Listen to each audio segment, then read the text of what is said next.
Elijah, declaring the word of the Lord. And these are the days of your servant Moses, righteousness being restored. And though these are days of great trials, of famine and darkness and sword, still we are the voice in the desert, crying, prepare ye the way of the Lord. Behold, he comes, riding on the clouds, shining like the sun, at the trumpet call. So lift your voice in the year of Jubilee, out of Zion's hill salvation comes.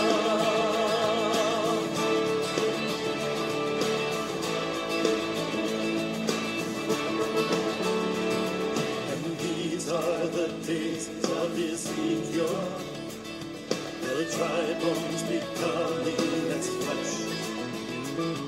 And these are the days of your servant David, rebuilding a temple of praise.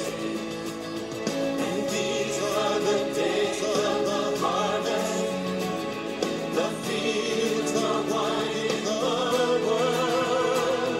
And we are your laborers in your vineyard, declaring the word of the Lord. Behold, he comes, riding on the clouds, shining like the sun, at the trumpet call. So lift your voice in the year of Jubilee, out of Zion's hill salvation comes. Behold, he comes, riding on the clouds, shining like the sun, at the trumpet call. So lift your voice, it's the year of Jubilee, out of Zion's hill salvation comes. Behold, he comes, riding on the clouds, shining like the sun, at the trumpet call. So lift your voice, it's the year of Jubilee, out of Zion's hill salvation comes.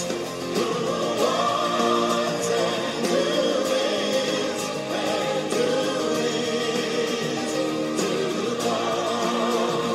Who was and who is and who is to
for me, and I will open up my heart and let the healer set me free. I'm happy to be in the truth, and I will daily lift my hands, for I will always sing of when your love came down.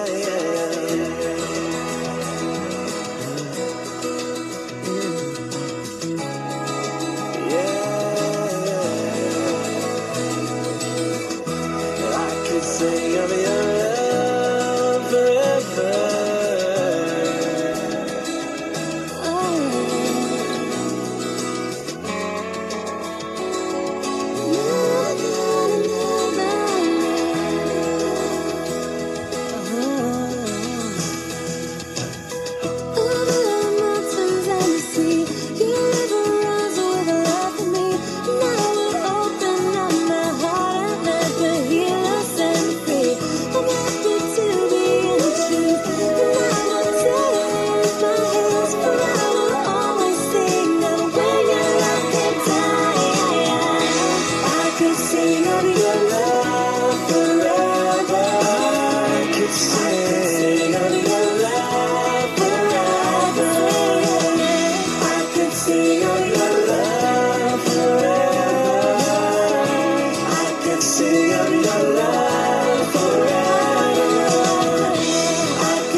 My very present help in the time of need.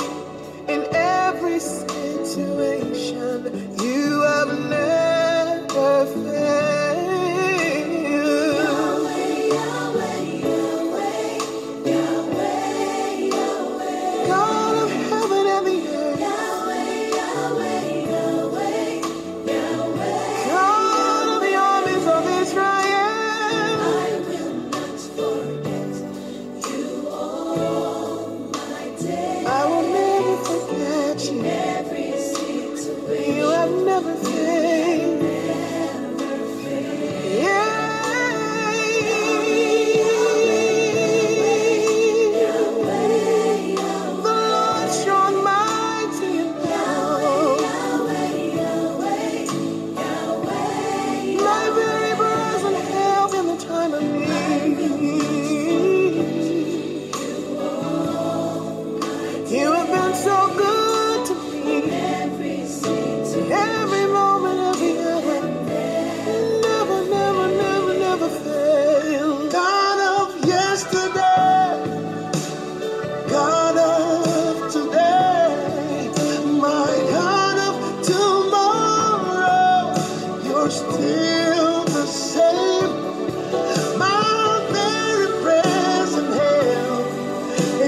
just run into that name and they'll say, oh, I've trusted in that name.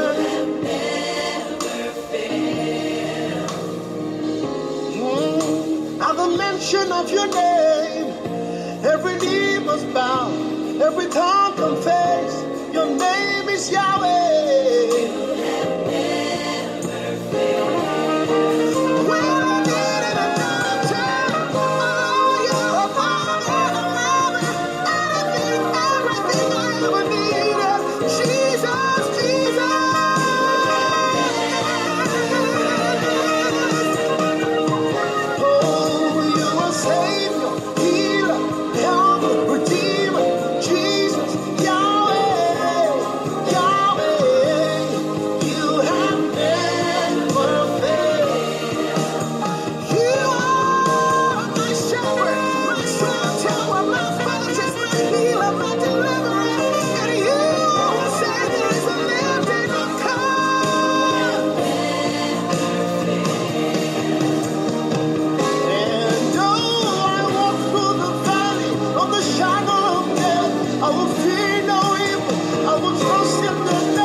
Well, all praises to our Heavenly Father.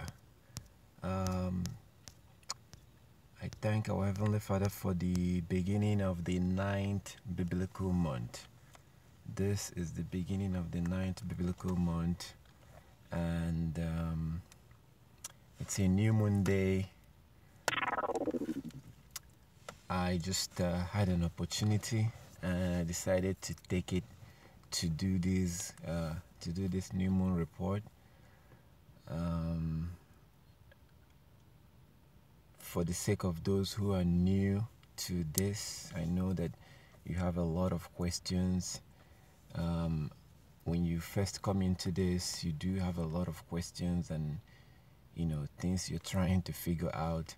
But all I can say is to be take it easy, just be patient.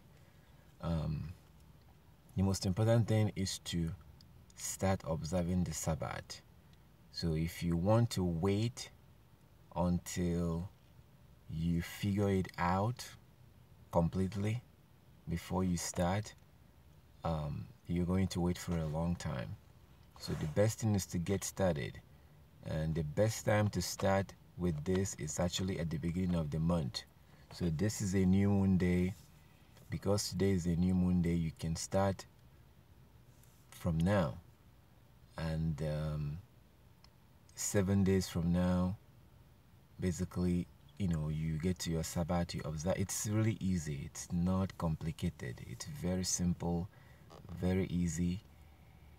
And you don't expect to, all your life you've been taught about the pagan calendar, the man-made satanic calendar that the world is using today. You don't just expect to learn this in 1 week or in 1 month. Come on, you have to be realistic. So it took you all your life to learn about the satanic calendar. And so this is going to take some time for you to get used to this. The first thing is to just get started. Observe your Sabbath and just take it from there. I give just 2-3 months, 4 months, this will just be all clear. Because once you learn one thing, you know that and you just move on. So Today is a new moon day. Today is like the 6th of October or something like that. It's a new moon day, and tomorrow is also going to be a new moon day, because the first crescent of the moon did not come out. We did not see the first crescent of the moon, so I didn't see it tonight. It was way too small to be seen. Let me see if I can pull it up here. It was just way too small to be seen. So right now it's still showing at 0%. 0% in this. So it says illumination 0, age 0. So today is a new moon day. The moon is just way too tiny to be seen. And today is November, Wednesday, November 7. I got it wrong. I said it was November the 6th. But you know what? I don't feel any bad. The fact that I'm messing up my understanding of the man-made calendar, I like that. And I noticed that sometimes I don't even know which day it is. You know, that's something that will worry some people. It doesn't bother me. I'm talking about the pagan calendar, the Gregorian calendar. I'm not keeping up with it as I used to, because now I'm following the real calendar, the main calendar that the Most High wants us to use, which is this one over here. So I'm not sad that I'm having problems with keeping up with the man-made calendar, because now I want to keep up with the creation calendar, which is this one right here that the Most High created. That's the calendar that I want to keep up with. That's the calendar that, because at the end of the day, in the kingdom, this is what we're going to be using in the kingdom. According to Isaiah chapter 66, verse 22 and 23.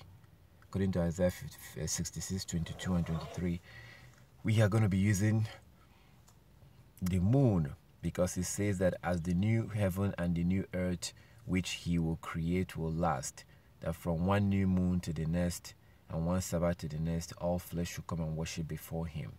So we are going to eventually switch back to our Creator's calendar in the future. That's what's going to happen in the future. We will switch back to our Creator's calendar.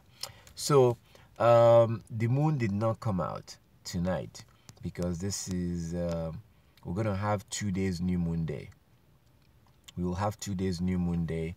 So the moon did not come out, and I really want to, whenever I do stuff like this on a new moon day, right? Whenever I do a new moon report or whatever on a new moon day, I really want to really emphasize on the issue of having 2 days new moon day. This is something that people are confused about, which is absolutely understandable. I can understand you having problem with that, like you having problem with understanding 2 days new moon day. I totally understand. I completely understand. But there is something as 2 days new moon day, and it's not something that we're making up. You can go to 2 Samuel chapter 20, or 1 Samuel chapter 20, I'm sorry. 1 Samuel chapter 20, you see that they had a 2 days new moon day. Okay, they had a 2 days new moon day. I always recommend that you read the whole chapter.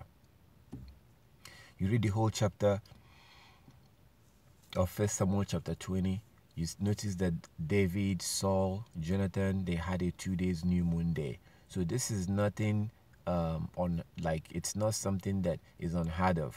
And also the book of Enoch chapter 77, Enoch chapter 77 also shows you, you can, if you read it, read the whole chapter, you can see that there's something like a day, 1 day new moon, or 2 days new moon day. So it happens. This month we have a 2 days new moon day. Next month we will most likely have a 1 day new moon day. So it's nothing to be. There's nothing to worry about that at all. Today we had a new moon day worship. We met together. We worshipped our Heavenly Father together. Tomorrow we will do the same thing. Tomorrow we will have another new moon day worship. That's what you do on a new moon day, according to Nehemiah chapter 8. So according to Nehemiah chapter 8, verse 1 to 12, Nehemiah chapter 8, verse 1 to 12, you will also notice that they had a 1 day new moon day. I'm sorry, they had they worshipped on the new moon day. So there's nothing to be worried about in terms of having a 2 days new moon day, or having a 1 day new moon day. It does not affect the calendar. It does not affect the calendar at all, and it's normal. Okay, so but most of the time when we present stuff about the new moon, it seems like there's only 1 day new moon, and it's something that I'm concerned about those who are learning this, and I just want you to know ahead of time that sometimes you have a 1 day new moon, next month you have a 2 days, the month after that you have a 1 day. That's absolutely normal. It's normal. Those days are worship days. So if you have any question, I think this is a good opportunity for you to either call. You can either call in. I think I may be able to take your call right now. So you can call the number you see on the screen, or you can comment right here. You can comment, send in your comment from your phone or your computer, however you're watching right now. You can comment in. This is not the channel where I do the live broadcast. I have a different channel where I do the live broadcast, and I encourage you to subscribe on that channel, because I don't do the main live broadcast here. I do the main live broadcast on that channel, but today this is like an emergency, and I had to do this here. So I encourage you to subscribe to that live broadcast channel. This is for so anyways, if you have any question, you can text in your question or comment, and we can see what we can do right now from the scripture. If not, then I just wanted to come in and just to see how I can help anyone who is learning this for the first time, and you may have a question about the new moon days and stuff, and also to indicate that the moon did not come out. I did not see it, and if you saw it tonight, let me know. Speaking of seeing it, I want to check real quick with the Truth of Yahweh, and also to introduce you to the Truth of Yahweh.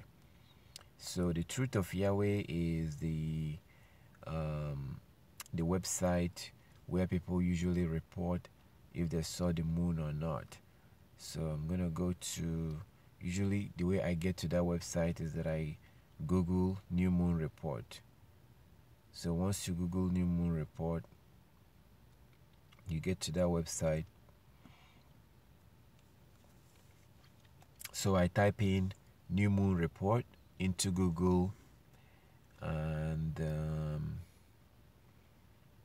I think it's the first or the second website that shows up. For some reason my tablet is kind of slow for some reason.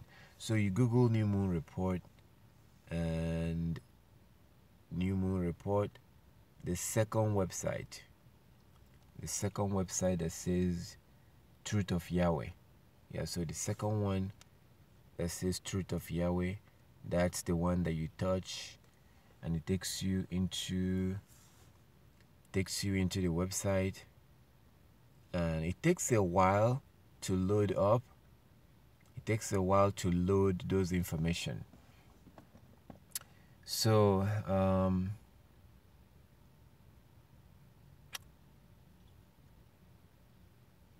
So let's see what it says here. It says moon sighted. So let's find out what it says, and you can call in or text in if you do have any question. Again, like as I said, I came in here to, this thing takes a while to load up, so I'm just gonna keep it and just wait for it to load. Takes a while. The Truth of Yahweh website, I don't know why it takes a while, but it does. But it says that the moon was sighted, so I'm gonna wait for the moon for the site to load up so we can see who saw it and where they saw it. Meanwhile, if you do have any question, you can comment in your question. If you do have any question about the Sabbath, the new moon, maybe any other question, I don't know, whatever question you have, you can call in. So right now I'm waiting for the website to load up before we because they said that the moon was sighted. That's what they said. So I'm kind of curious to see who saw it, because it was like 1% full. It was really tiny, so I don't know how anybody could. Actually, it was less than 1% in my area, so I don't know why anybody could see it, but I would love to see. So it's still loading up right now. That website is very useful because it does people do report if they saw it or not. So it says moon sighted. So I'm going through it right now. I still haven't seen any report of anybody that saw it tonight. I didn't expect that we'll see it tonight because it was just way too small to be seen with your naked eyes. It was way too small. So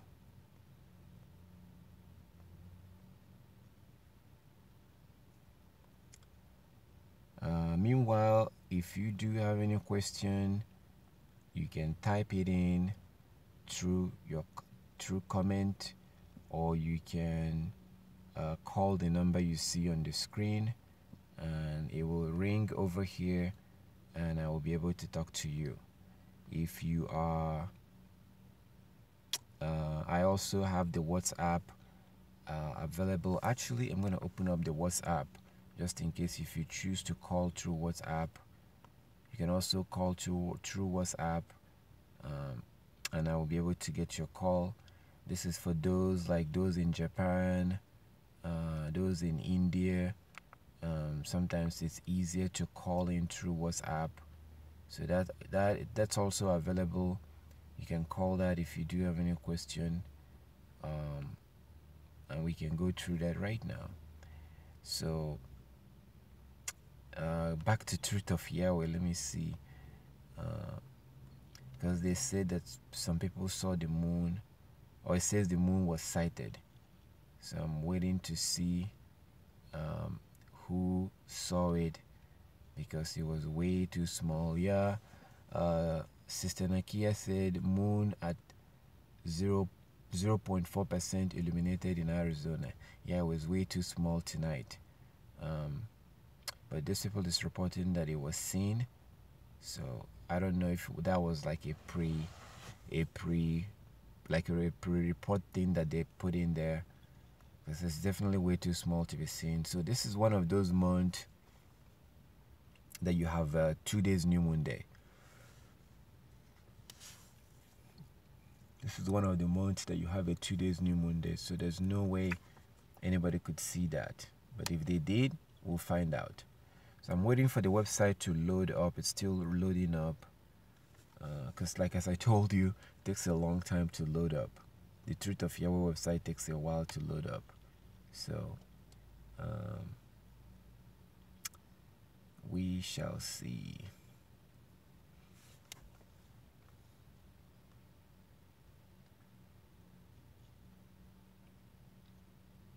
It simply says Phoenix, Arizona, awaiting reports. So this is what I'm looking at right here. The Truth of Yahweh website. That's what I'm looking at.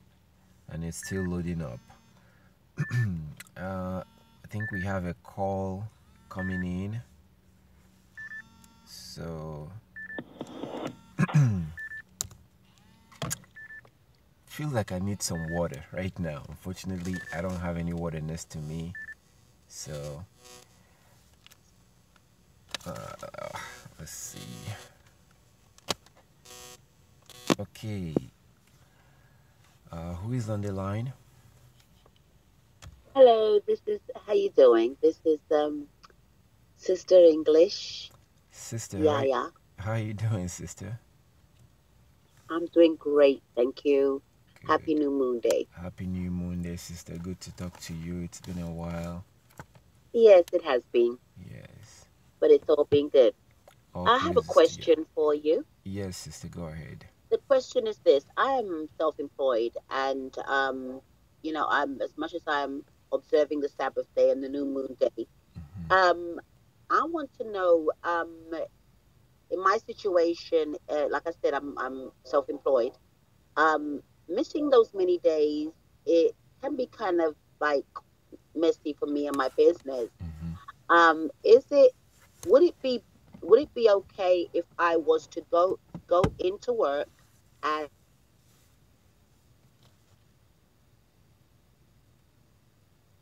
spread the word in the sense that I am working, but I will be spreading the word at the same time, sending a message, helping someone, guiding someone in that way? Would that be counted acceptable? And that's basically it. Well, the thing is that we're told in Ezekiel chapter 46, verse 1 to 3, to worship on the new moon day. So that's what we do on the new moon day. That's a worship day. On that day in the morning, we get ready and we go for worship, and we worship. And then if you look at Nehemiah chapter 8, verse 1 to 12, they were there at the worship center from morning until noon, till midday, and then they go home and they eat. So if you do look at the scripture, like Amos, you look at the scripture, they basically that day they don't go to work. Same thing you see with 1 Samuel chapter 20, on that new moon day with Saul and Jonathan. So sorry, I wouldn't. I mean, it wouldn't. No, going to work and spreading the word there, that's not what Yah told us to do. What we're told to do is to worship on that day. So I understand what you mean. I understand what you're saying. Observing the Sabbath yesterday, and then observing the new moon day today and tomorrow, that's 3 days. I totally understand. It's 3 days. And you see, a lot of sorry to cut you, but my clients, a lot of them, they have a day that they have available. The rest of them, they got to work. The system that we're working in, if I was working in Manhattan like about a few years ago, I couldn't have taken 3 days off and have a job when I get back. I'm just letting you know that. There's no way it's going to happen.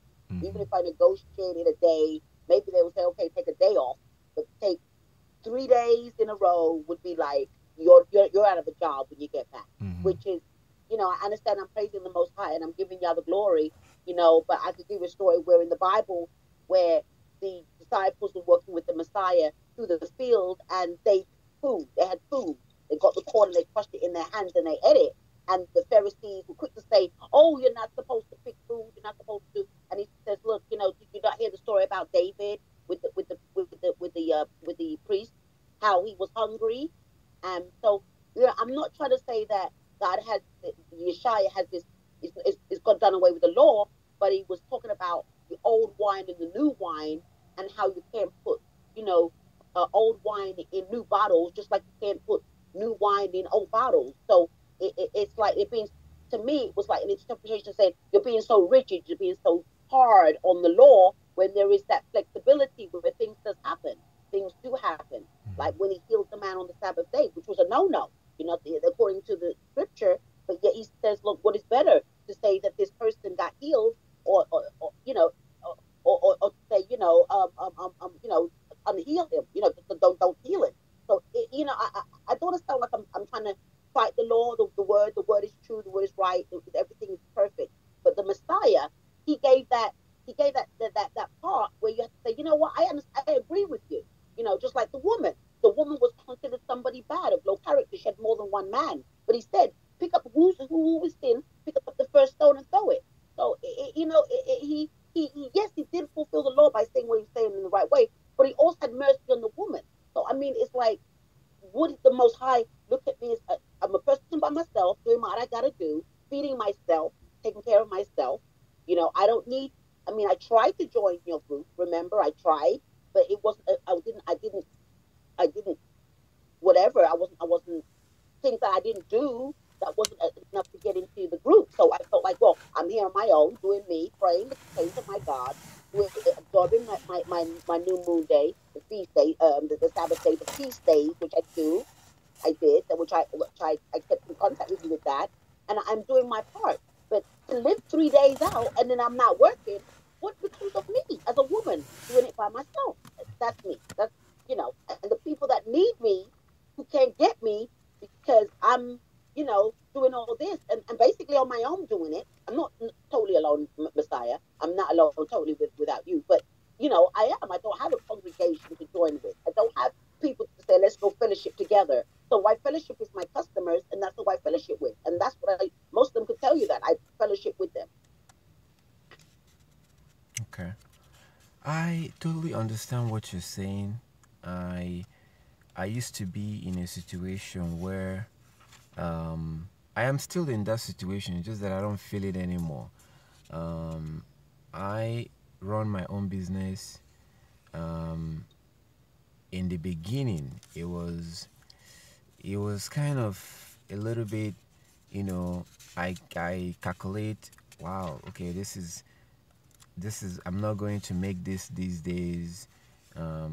So it really gets you, but that was in the beginning for me. Right now, I no longer feel it. Right now, it is what it is. Those days are not the days I walk, and it's not a big deal for me anymore. I understand what you're explaining, but the thing is, it's like there is a way that Yah told us to observe the Sabbath day and the new moon day. On the Sabbath day, we're supposed to rest and don't go to work, don't buy and sell. That's the way it's supposed to be. A new moon day is also a worship day where we go to the congregation and we worship. And that's the way, there was not, even Paul, when he was traveling in Acts of Apostle, you see that Paul will look for a congregation in any town that he's in, and he worships with them. So there is no, like, the last thing I'm going to do is to sit here and tell you that yes, you could go to work on that day and meet your employee, your clients, and share the word with them. I'm not really going. I mean, that's not what I see in the scripture. That's not what's in the scripture. You talked about there being like being flexibility, and Christ walking towards the field and then picking corns or keep picking things to eat, and with the woman that was caught in adultery. But you have to understand that these are the Pharisees trying to trick Christ. Okay, so all those accusations, none of them was biblical or legitimate. Like, for example, they accused them of eating without washing their hand. There's nowhere in the law where it says that you must wash your hand before you eat. So but that wasn't their argument. Their argument was, why they're not supposed to pick food at all. It wasn't the washing hand. Remember, they were walking through the field, and the Yes. Messiah was with them, and the disciples saw them doing it, and they said, "No, that's not right. They're not supposed to." And then he brought up the story of David in the Yes. temple with the priest, and how he was hungry, and his men were the only reason why they was able to eat because they hadn't been with women, and Mm-hmm. that they kept themselves basically pure as they walked into the temple to eat the food. So that's why they didn't go. They didn't die. Okay. So So the I'm thing telling you that, is, and don't get me wrong, I do my Sabbath and I do the new moon day, but when it takes you 3 days, uh-huh. it kind of sometimes, not all the time, but most times, it does cost the you know the wedge where my clients, well, what am I going to do? I only have that one day off, Mm-hmm. and you took the other day off. I understand the 2 days, but what, I'm not trying to put people before God, but at the same time, I know that they're in need too. They have a need of for me. So where, where do I go? Do I am I selfish? Do I be selfish and say, okay, let me just and leave the people that need me, who for me, I believe they're good people in their way. They're doing the right thing. You know, what do you do? It's a hard thing to do. I mean, not it's hard, but it crosses a line of you know, it's a very thin line. It's like it's hard. Yeah, so what we need to do is that we need to figure out a way. Uh, we have to figure out a way to fix that. But what you're asking for, um, what we see in the scripture is that on the new moon day and on the Sabbath day we rest. We, Right. that's what we see. So, And I um, do.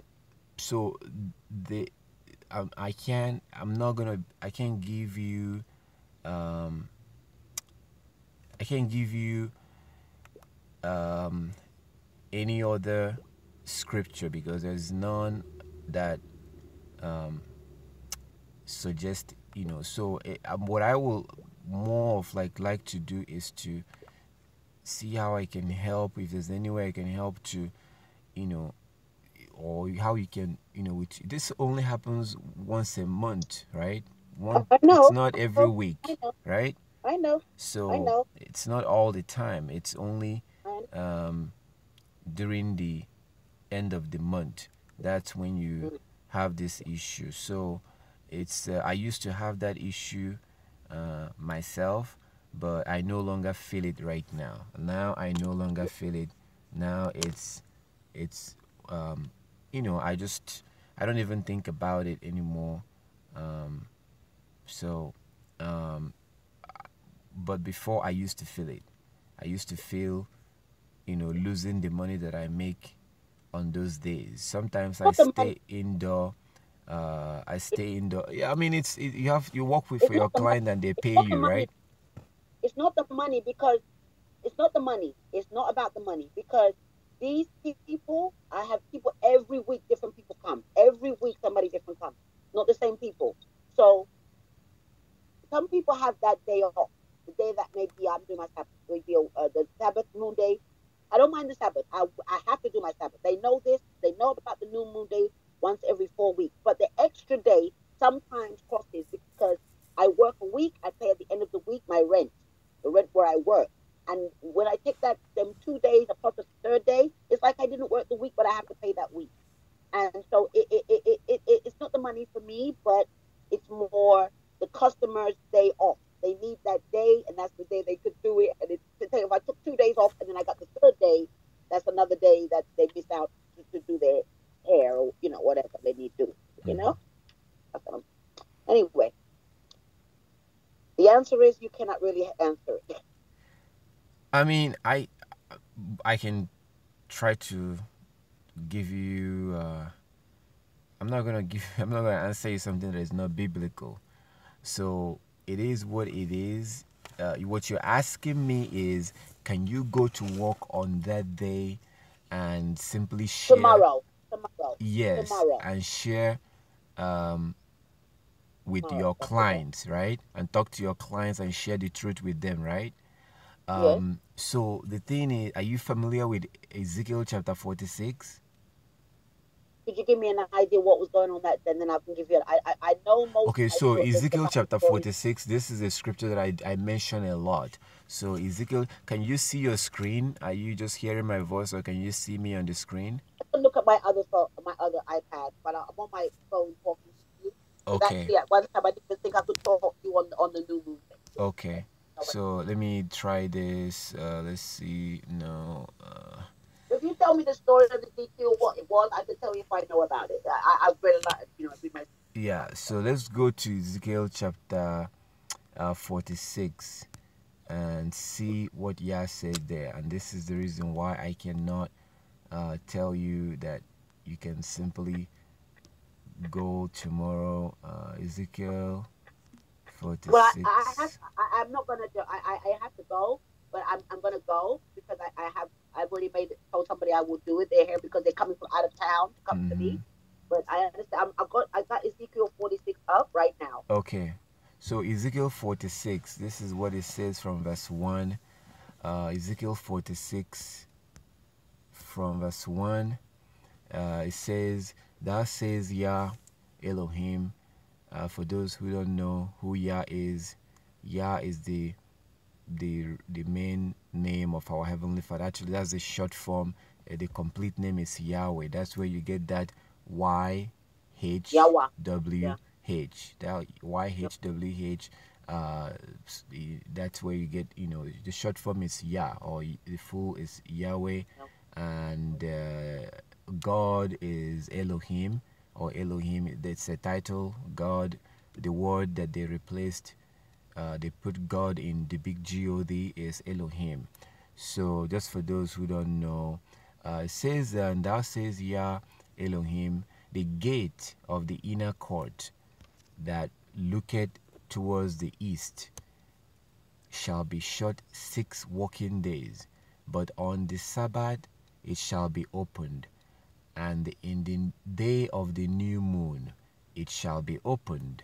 Okay, so verse 2, Ezekiel chapter 46 verse 2, "And the prince shall enter by the way of the porch of that gate without, and shall stand by the post of the gate, and the priest shall prepare his burnt offering and his peace offering, and he shall worship at the threshold of the gate.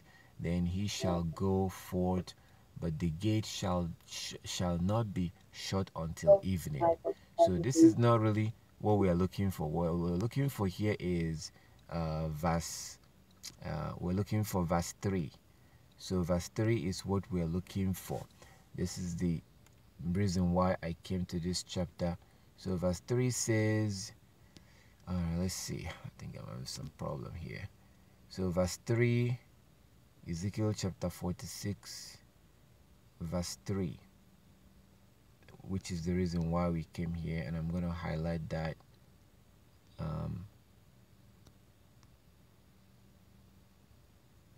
So it says that Ezekiel 46 verse 3, "Likewise the people of the land shall worship at the door of this gate before the Sabbath, before Yah, in the Sabbath and in the new moon."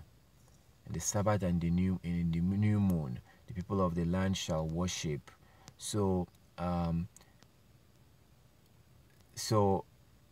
we are supposed to worship on the Sabbath day and on the new moon day. And if you continue to read, it also says in verse 9, "Or when the people of the land shall come before Yah in the solemn feast days, he that entered by the way." So we are supposed to worship on the new moon day. And if you look at Nehemiah chapter 8, you see that they did worship on the new moon day. Nehemiah chapter 8 verse 1 to 12. This was the new moon of the 7th month, and the Israelites worshipped. And we come to verse 12. People were crying, and they found out that they've been breaking the law. So it says in the Levite says to the people, Then he said unto them, Go your way, eat the fat, and drink the sweet, and send portion to them for whom nothing is prepared. For this day is holy unto Yah, unto our Yah. Neither be ye sorry, for the joy of Yah is your strength. Verse 11. So the Levite settled the people, saying, Hold your peace, for the day is holy. Neither be ye grieved. Verse 12. And all the people went their way to eat and to drink and to send portion to them that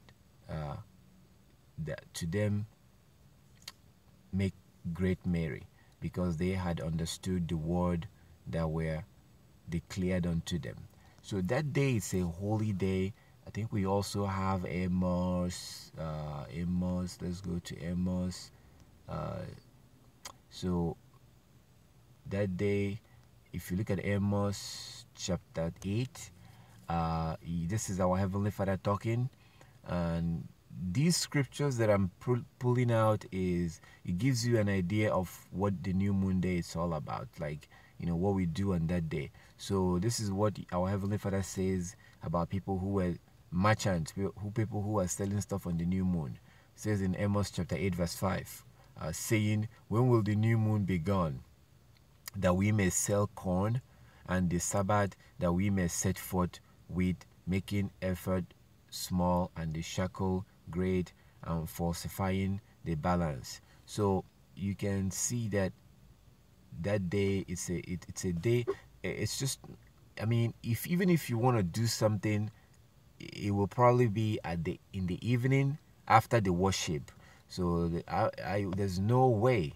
The scripture is clear that on that day it's a worship day.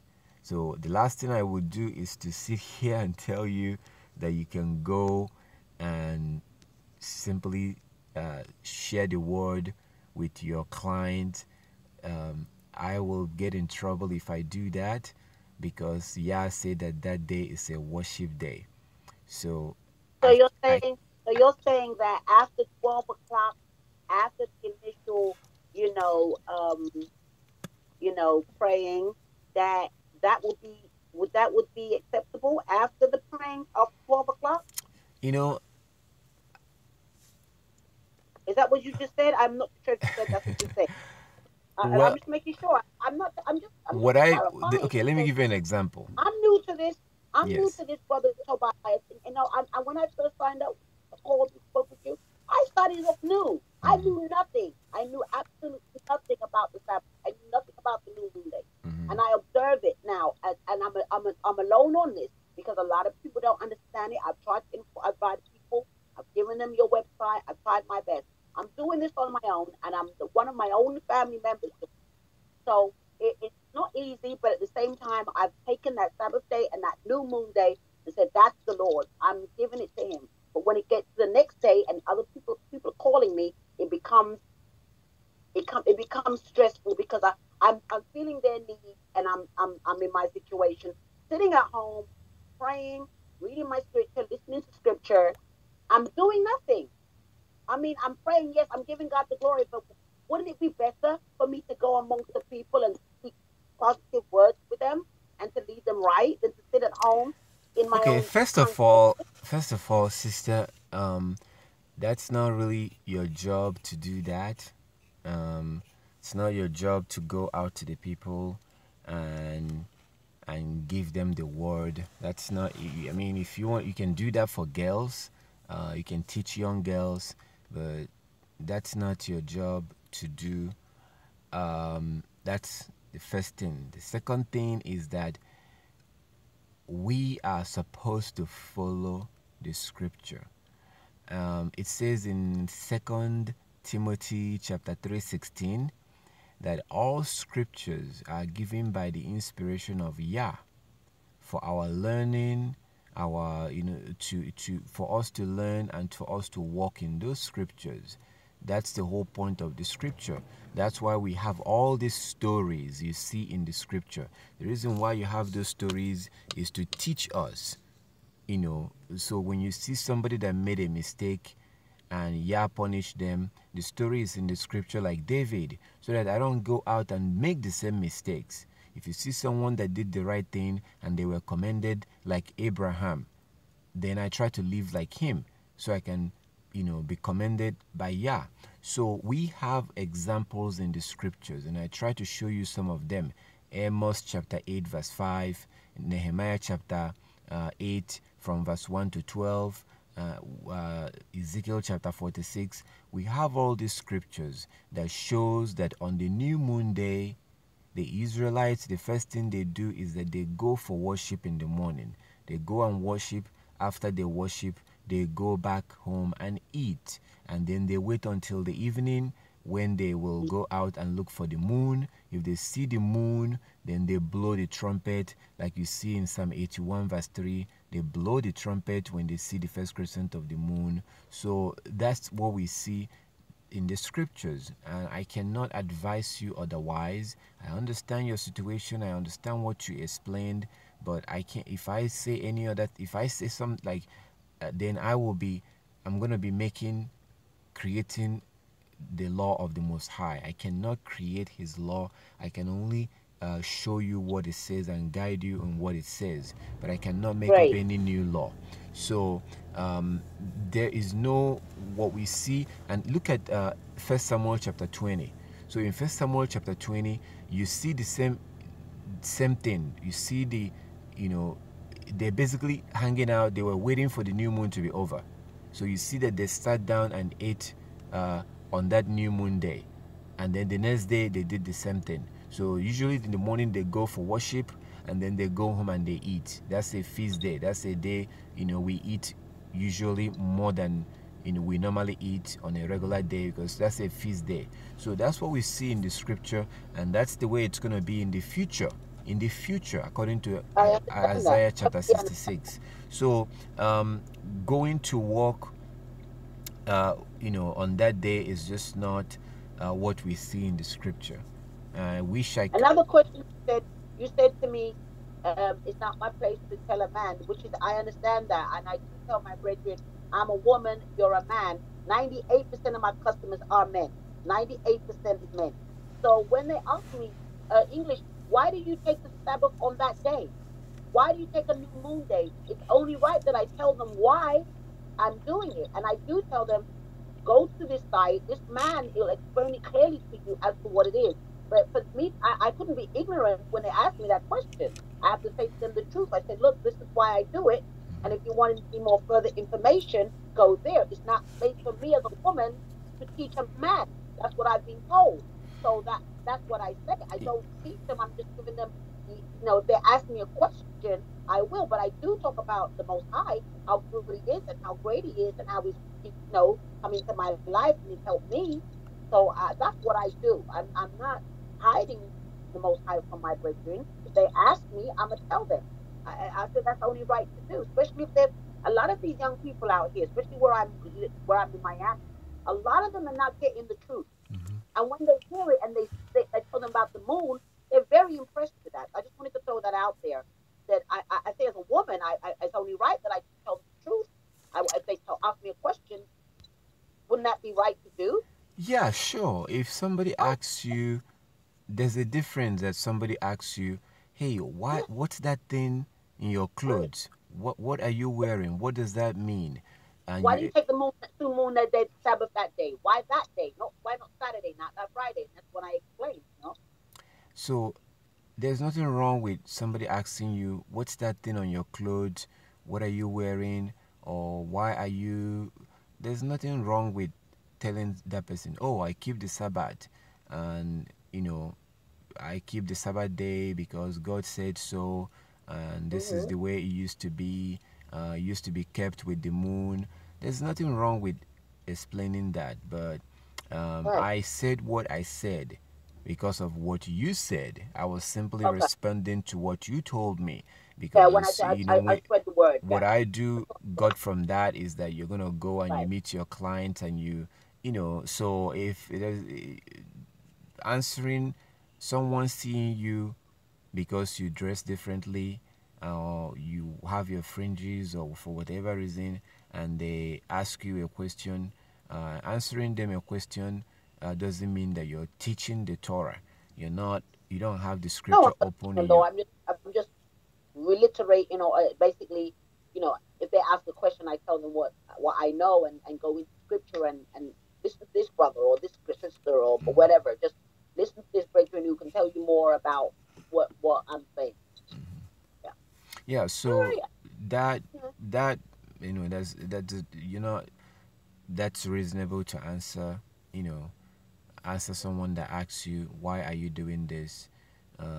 That's reasonable. That's that. Right. If it's against the law, I would definitely discourage you from that. But there's nothing wrong with that in saying to somebody, hey, this is why I do this. If they ask Right. you, and like you said, you can point them, or go here and get more information, or go there and get more information, or whatever. Right. So that's that. But All right. So that really answered that. In other words, best to observe the both days. It's not that yes. I don't, I do. I just had to make a point that my clients are, you know, this is the only day I got left. This is the only day I got off. Other than that, I got to be another week. It's going to be the same day again. And it just happened that it falls on the Sabbath day or whatever day. So it can be a little bit awkward being self-employed. But thank you, Brother Tobias. And I'm going to listen to the rest of your discussion. Thank you very much, sister. Thank you. Okay, bye bye. Thank you. Bye bye. Okay, so if you do have any question about the new moon day or the Sabbath day, you are more than welcome to call in.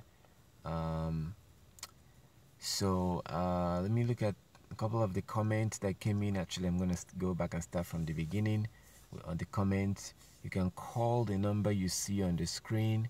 You can call it through WhatsApp, or you can text that phone number you see on the screen, or you can call it, or you can type in your whatever on the comment section on your phone or your computer. However you're watching this, you can comment, and that comment will show up in my face here. So I think this is from Sister Nakia. It says shalom. Shalom, Sister Nakia. May Yah bless you. This is just me. Hello, my friends. Shalom to you. Peace with you. Brother James Leons. Peace be with you. Mark McGree. I think I spoke to you. I spoke to you a few hours ago. Peace be with you, brother. James Brockington. Today is Thursday the 8th. Shalom. Yeah, thank you for reminding me. Like, as I said, I don't really feel sorry for not keeping up with the pagan calendar, the satanic man-made calendar. Because eventually, when Yeshua returns, we're not going to be using that calendar. I can guarantee you that, because of Isaiah chapter 66. Isaiah 66, verse 22 and 23. Okay, so this looks like a question. Did the nations that held our ancestors in captivity allow them to worship on these days? I follow both the Sabbath and the new moon days, but we are retired, so I ask for those who work in Babylon. So the question is, did the nations that held our ancestors as in captivity allow them to worship on these days? No, they did not. When you look at all these nations that have held us as captives, they did not. That's what we see in the scripture. You can look at the book of Maccabees, and you see that the Greeks, they even attacked our ancestors on a Sabbath day, because according to the book of Jubilees chapter 50, we're not supposed to fight on a Sabbath day. So those nations took advantage of that and came and attacked us on a Sabbath day. So but also, if you look at, I think it's if you look at there are reasons why the Most High send these nations against us. There are reasons why he sent them against us. So, and typically, it was because we're breaking the Sabbath. So when those nations come against us, they at that point, we are scrambling to keep the law. We realize that we realize that Yah is angry against us. So now all of a sudden we want to keep the law. And Yah is like, no, you're not going to keep the law. You're going to, be punished first before you go back and keep it. So typically those nations, we don't keep the law when we are under them. We have to fight to keep it. We have to fight to keep the law. And that's basically what happens. Those nations are pagan nations, and so no, they don't allow us to do it, and but we're still required to observe it, because we're supposed to observe the Sabbath wherever we are, because Yah knew we're going to go into captivity. Okay, so I think you continue to say, we are not in our own land. We are not in our own land, but in captivity still. Does the biblical instruction say in your land and within your gate? I don't think the oppressors gave them their days off in captivity. Okay, I think you continue. Okay, yeah, so that's it. So you're saying that we're not in our land. Yeah, so the thing is this. We go into captivity because we broke the law, because we broke the Sabbath. So does that make any sense to you, for us to continue to break the Sabbath? How are we going to get out of the captivity? If we go into captivity for breaking the law, and among all of these laws, the Sabbath is one of the most important commandments, because according to Exodus chapter 31, Exodus 31 from verse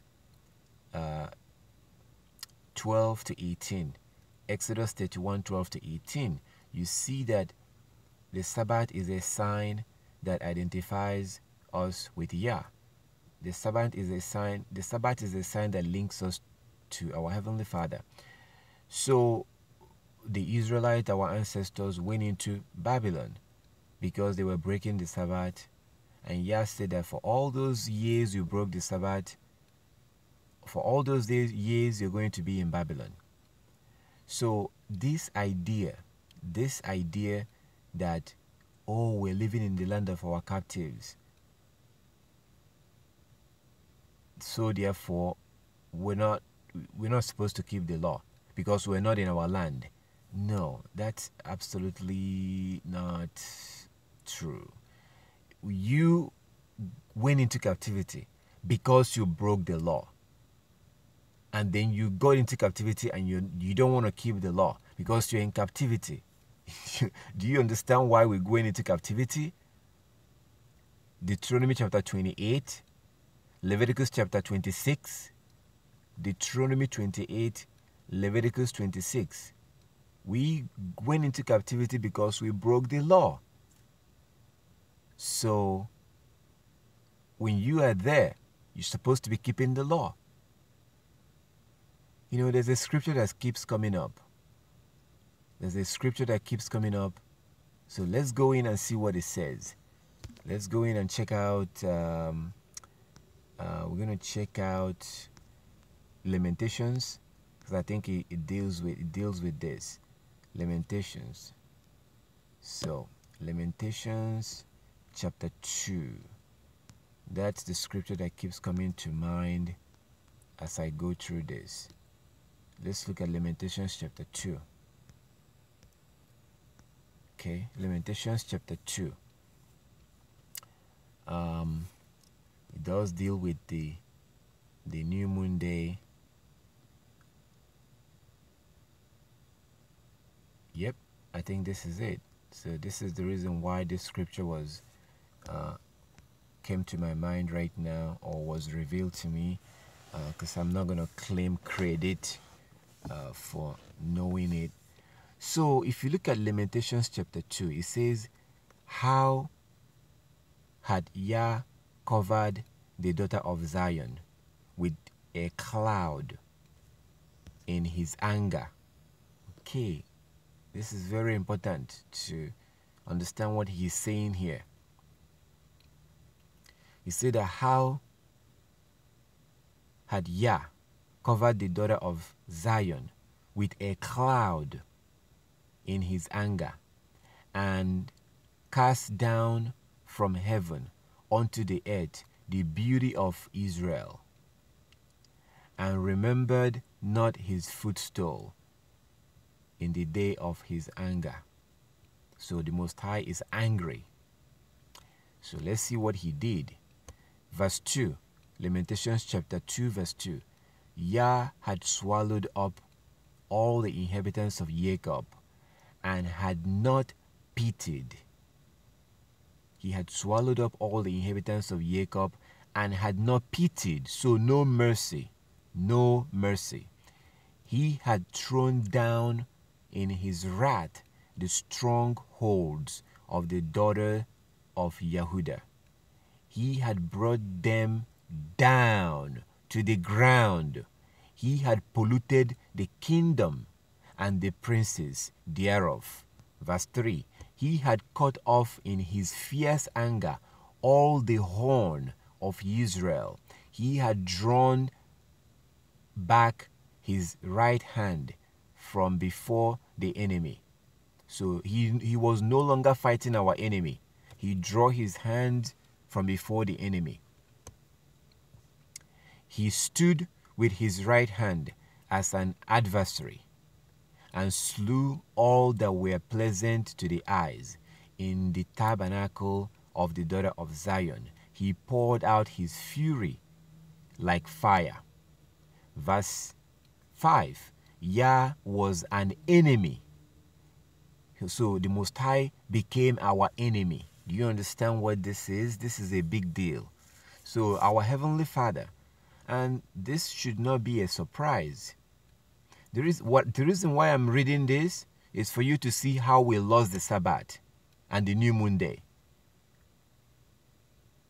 Because the Sabbath and the new moon day, these are the things that set us apart. These are the things that will set us apart. So our Heavenly Father became our enemy. And he told us, if you read Leviticus chapter 26 and Deuteronomy chapter 28, he said that just like he delighted in blessing us, he will also take pleasure in destroying us. I always say that anybody who refuses to keep the law of the Most High is a fool. If you are not keeping the law of the Most High, if you're not keeping the Sabbath, you're not wearing your fringes, if you're a man, you don't grow your beard, if you're a woman, you're not dressing moderately, and you're not covering your hair, and you're not keeping the Sabbath, and you're not wearing fringes, you are a fool. Because you're literally making the Most High your enemy. And you have no idea what you're doing. You're being a foolish person. Because you are making yourself his enemy. He says in Deuteronomy chapter 5, if you read Deuteronomy chapter 5, Exodus chapter 20, he said that anyone that refuses to keep his law is his enemy. Do you understand that? Anybody that refuses to keep the law of the Most High is his enemy. Oh my goodness. It's a foolish thing not to observe those laws. His wrath will come upon you. So he became the enemy of the Israelites. Says in verse 5, Lamentations chapter 2 verse 5, Yah was an enemy. He had swallowed up Israel. He had swallowed up all her palaces. He had destroyed his stronghold, and had increased in the daughter of Yehudah mourning and lamentation. Verse 6. He had violently taken away his tabernacle, as if it were of a garden. He had destroyed his places of assembly.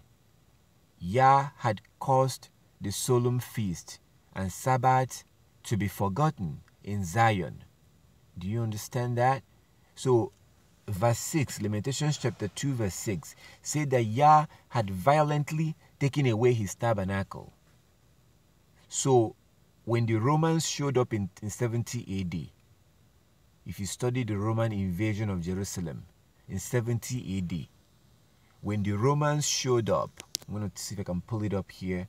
When the Romans showed up, they violently destroyed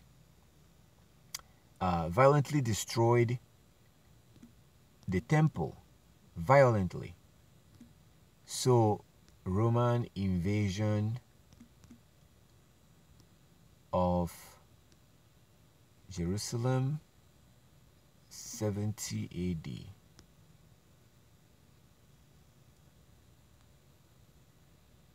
Okay, so they call it Siege of Jerusalem event. So it says the Siege of Jerusalem in the year 70 CE was the decisive event of the First Jewish-Roman War.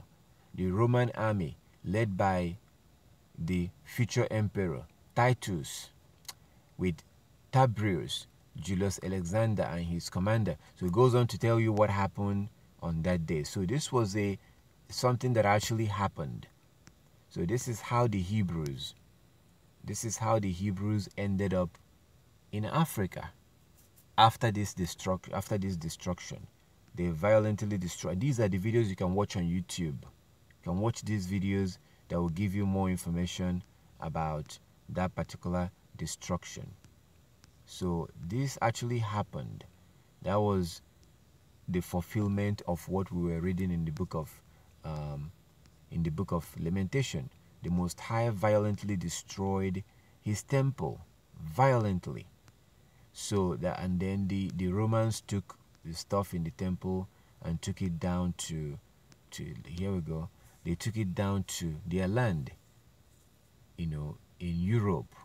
And today you have something called the Arch of Titus. The Arch of Titus is still standing today in Europe, where they put pictures of the stuff that they took from Jerusalem. So the Most High violently destroyed his land. And according to Lamentations chapter 2, the Most High made the Israelites to forget about the Sabbath. He took it from them. Okay, so it says in verse 6, and he had violently taken away his tabernacle as if it were of a garden. He had destroyed his places of assembly. Yah had caused the solemn feast and Sabbath to be forgotten in Zion, and had despised in his indignation of his anger the king and the priest. So the Most High caused,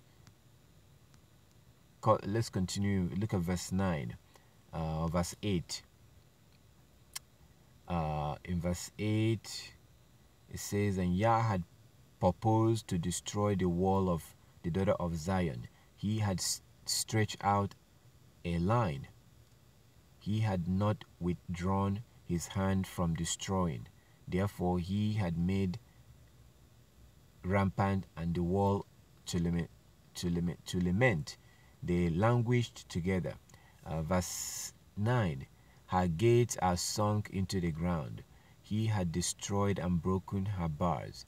Her king and her princes are among the Gentiles. The law is no more. Her prophets are found. Her prophets also find no vision from Yah. Okay, this is the situation we're in right now. So today people are pretending as if everything is fine and we have good relationship with the Most High. No, today the law is no more, and the princes of Israel are now amongst the Gentiles. The princes of daughter of Zion are now among the Gentiles, and the law is no more. The prophets no longer see vision. And what we got today is the most wicked and the most perverted, the most dangerous pagan religion in the history of mankind, Christianity, that tells you that everything is fine. You are saved. Everything is fine when the Most High is against you. When your God is against you, Christianity tells you that everything is fine, because it's teaching you that we're no longer under the law, that we are under grace. These are all lies. It's all lies. You can start by reading Hebrews chapter 10 from verse 26. Hebrews chapter 10 from 26 to 31. Hebrews chapter 10 from 26 says that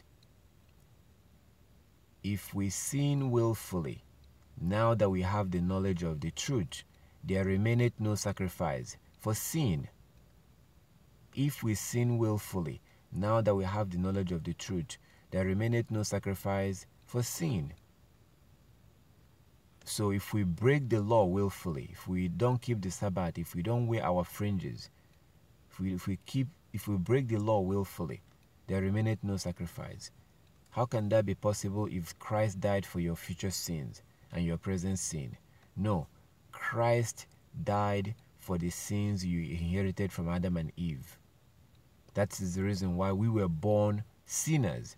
Even before we could know anything, we were already sinners, because we inherited those sins from Adam and Eve. We cannot pay that price.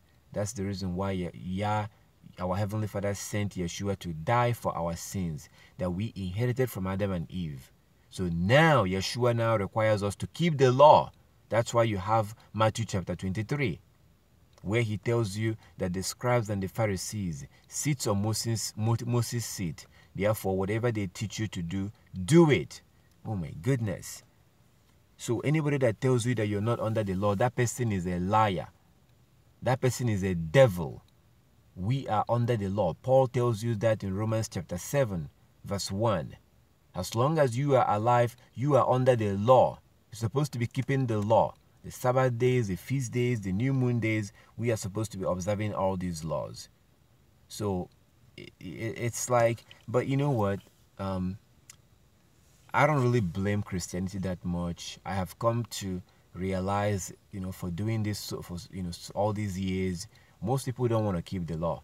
They are just using Christianity as a cover.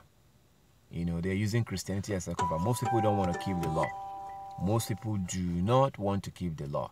They are using Christianity as a cover, because according to Matthew chapter 14, Christ was wearing his fringes. Christ wore his fringes. So why aren't you wearing your fringes? You claim to be a Christian, but you don't wear your fringes. Anyway, so there seems to be some comments coming in here. Before I look at that, let me get done with the ones that I was looking at on YouTube. So yeah, the comment that you made, that we are not in our land but in captivity still.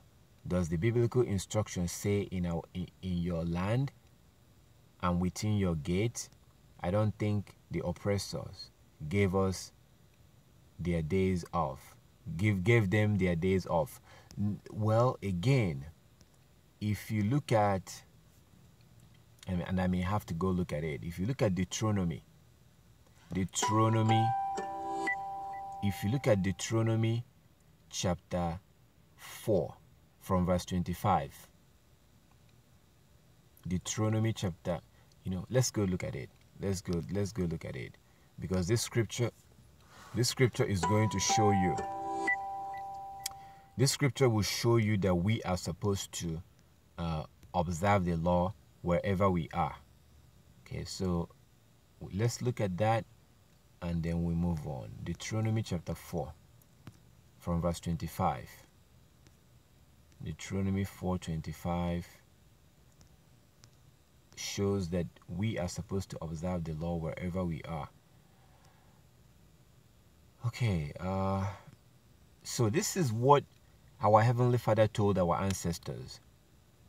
What you see here that we're about to read is what he told our ancestors. Okay. So he said to them, Deuteronomy chapter 4 from verse 25, when thou shalt beget children and children's children, and ye shall have remained long in the land, and shall corrupt yourselves, and make a graven image, or the likeness of anything, and shall do evil in the sight of Yah your Elohim, to provoke him to anger. Verse 26, I call heaven and earth to witness against you this day, that ye shall soon utterly perish from the land. Sorry. Okay, so it says in verse 26, I call heaven and earth to witness against you this day, that ye shall soon utterly perish from the land, perish from off the land, whereunto ye go over Jordan to possess it. Ye shall not prolong your days upon it, but shall utterly be destroyed. This is what our Heavenly Father was telling our ancestors back then. Okay, let's continue in verse 27. And Yah shall scatter you among the nations, and ye shall be left few in number among the heathen, where Yah shall lead you. That's exactly what has happened. So the Hebrews are now in Jamaica, in Belize, Trinidad, Haiti, America, Iraq, Mexico. Hebrews are now all over the world. And they are going through the courses of Deuteronomy chapter 28. All because we did not listen to keep the law. Okay, let's continue. It says, because we disobey the law, verse 27, and Yah shall scatter you among the nations, and ye shall be left few in number among the heathen, where Yah shall lead you. Verse 28, and there ye shall serve gods, the work of man's hand, wood and stone, which neither see, nor hear, nor eat, nor smell. That's exactly what's going on today. We are now worshiping idol, because if you are breaking the Sabbath because you have to pay your bill, that's idol worshiping. That is idol worshiping, because you're worshiping these Gentiles in order to get money to pay your bills. So you have to disobey the Most High and obey them. Do you see how that works? They are the ones who are telling you that you have to come to work on the Sabbath day. So you have to disobey the Most High to obey them. Okay, so it says, verse 28, and there, meaning in that foreign land where you are all scattered today. And verse 28, and there ye shall serve God, the work of man's hand, wood and stone, which neither see, nor hear, nor eat, nor smell. Verse 29, but if from thence thou shalt seek Yah, thy Elohim, and thou shalt find him. So what it's saying is that, actually, let me do this. Let's do this. Let's pull this up from here, and Deuteronomy 4 NLT.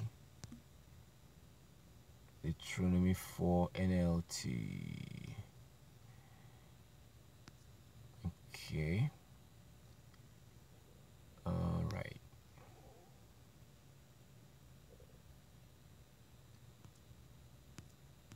Okay. All right, let's do this again. So Deuteronomy chapter 4. I want to just use a language like much more like I want us to make, to understand all the words that are coming out. so you can have a better understanding of what he's saying. Okay, so let's read it from this translation. So it says this: in the future, when you have children, remember that the Most High was talking to our ancestors when they came out of Egypt. Okay, so what he told them here affects you and I today. The reason why we're reading this is because of the comment that I saw, which says that we are living in captivity. So a lot of people say this. People do say that we don't have to wear our fringes or keep the Sabbath or the feast days, whatever, because we're living in captivity. You got into captivity because you broke the law. Even a child can figure this out. If you get in trouble for doing something, you can't keep doing that thing. Deuteronomy chapter 4. Deuteronomy chapter 4, from verse 25. In the future, this is what Yah says to our ancestors. In the future, when you have children and children's children and have lived in the land a long time, do not corrupt yourself by making idols of any kind. This is evil in the sight of Yah your Elohim, and will arouse his anger. Verse 26. Today I call heaven and earth as witness against you. If you break my covenant, you will quickly disappear from the land you are crossing Jordan to occupy. You will live there only a short time. Then you will be utterly destroyed. This is how, again, in 70 AD, this came to fulfillment. In 70 AD was when the Hebrews was completely wiped out of that land, driven out. You can read Luke chapter 21 for more information on that. Luke chapter 21. That was how the Israelites ended up in Africa when the Romans showed up in 70 AD. Okay, so verse 27. Let's continue from verse 27. It says, for Yah will scatter you among the nations, where only a few of you will survive. Verse 28. There. See, this is the reason why I came to this translation, because I wanted to use for you to see it. So it says there, meaning in that land where he will scatter you. Let's read verse 26 again. Today I call heaven and earth as a witness against you. If you break my covenant, you will quickly disappear from the land you are crossing Jordan to occupy. You will live there only a short time. Then you will be utterly destroyed. Verse 27, for Yah will scatter you among the nations, where only a few of you will survive. Verse 28, there, in a foreign land, you will worship idols made from wood and stone, gods that neither see, nor hear, nor eat, nor smell. Verse 28. But from there, from where? From the foreign land. But from there, but from that land where he scattered you, but from there, because you were supposed to be driven out of your land, right? And be scattered among the heathen, the Gentiles, right? So from there, from that land, verse 28, there, in a foreign land, you will worship idols made from wood and stone. So today, we are giving all. We're giving all our strength, all our might, everything, just so we can pay for our car, just so we can pay for our house. These things have become our idols. Just so we can pay for our car and pay for our house. We will give all. We will obey our fellow human beings and disobey the Most High when it comes to observing the Sabbath. Our excuse is, well, I have to pay my bills, right? I got to pay my bills. So our cars and our houses have become our idols today. Verse 28. There, in a foreign land, you will worship idols made from wood and stone, gods that neither see, nor hear, nor eat, nor smell. Verse 29. Verse 29 is our scripture. This is the reason why we came here in this particular scripture. Verse 29, but from there you will search again for Yah, your Elohim. It's exactly what's happening to us now. So now we are all waking up from the land of our enemies, where we've been scattered. First, we did exactly what the scripture said we will do. Verse 28, there in a foreign land, you will worship idols made from wood and stone. That was exactly what we were doing when we were Christians. This is exactly what we did as Christians. As Christians, we were worshiping pagan God. We were not worshiping the Most High. Because it says in 1 John chapter 2, verse 3 to verse 6. 1 John 2, chapter 2, verse 3 to verse 6. By this we know that we know him, if we keep his commandment. Anyone that claims to know him but does not keep his commandment is a liar. So as Christians, we were filthy, dirty liars. That's what a Christian is. A Christian is a liar that claims to know God, but completely ignores his laws and commandments and thinks that they are smart. No, it's a foolish thing to do. So as Christians, we were all a bunch of liars that claim to know God, but we're not wearing our fringes. We're not observing the Sabbath using the sun and the moon, which is God's calendar. We ate pork, we ate shrimp, and we claim we're Christian, that we know God.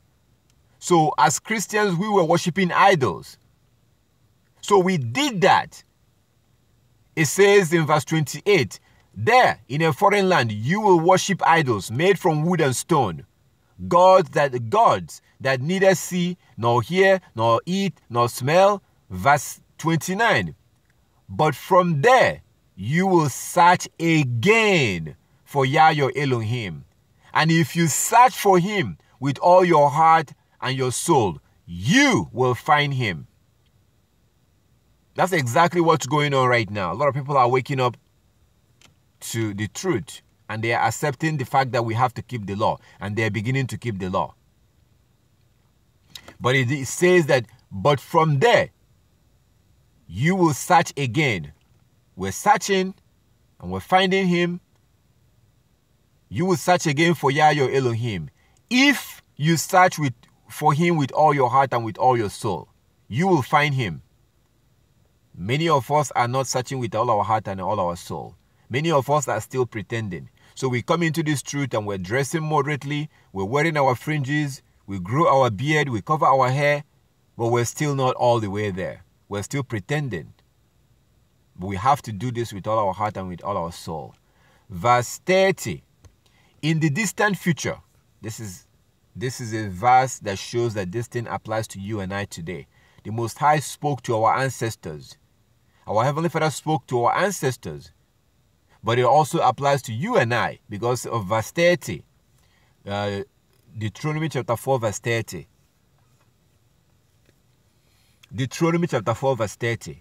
In the distant future, when you are suffering all these things, you will finally return to Yah your Elohim and listen to what he tells you. For Yah your Elohim is a merciful God. He will not abandon you or destroy you or forget the solemn covenant he made with your ancestors. So it says that in the future, speaking to our ancestors, that future is now. In the future, that future is right now. In the future, when you are suffering from all these things, we're suffering today.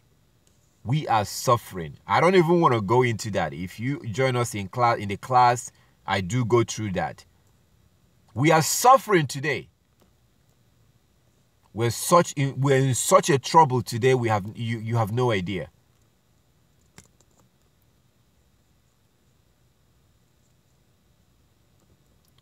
So this scripture have come true. There's no way we can continue living in sin that grace may abound. We got in trouble for breaking the law. we have to start keeping the law. The idea that we're living in the land of our captivity, so therefore we don't have to keep the law. That is like as I said earlier today in the class or in the worship, I can't even say that that's childish. I would not even say that, because I'm going to be insulting the kids if I say that that idea is childish. No, we got in trouble for breaking the law. We have to keep the law. Is it going to be easy in the land of our captivity? No. And that's part of the price that we have to pay.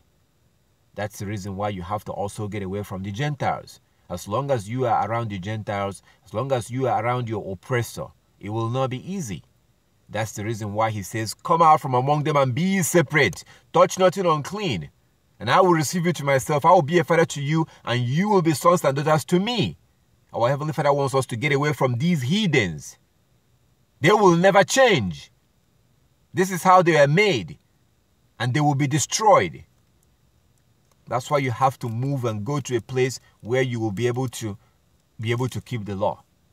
As long as you are among the heathens, you are living in Europe, you live in America, you will not be able to properly keep the law because they will not let you. Is that an excuse? No. Because Yah told you to get away from them. So, this one is from Shazak Yahawada. We can't accomplish all the law. Our ancestors couldn't even hint. Yahawashai sacrifice needed. Hint, we rehearse the righteous act through faith and repentance fellowship. Okay. You say, this sister has serious zeal. So I think your point here is that we cannot keep the law. That our ancestors was not able to keep the law. What scripture is that? This is just wishful thinking. That we cannot keep the law. Do you just understand what I just read right now? Do you even have, do you understand Deuteronomy chapter 28? Please, I beg you, read Deuteronomy 28 and Leviticus 26. Most people are familiar with Deuteronomy 28. You don't usually hear Leviticus 26. We got in trouble for breaking the law. We, the descendants of the Hebrews, have to keep the law to get out of this mess.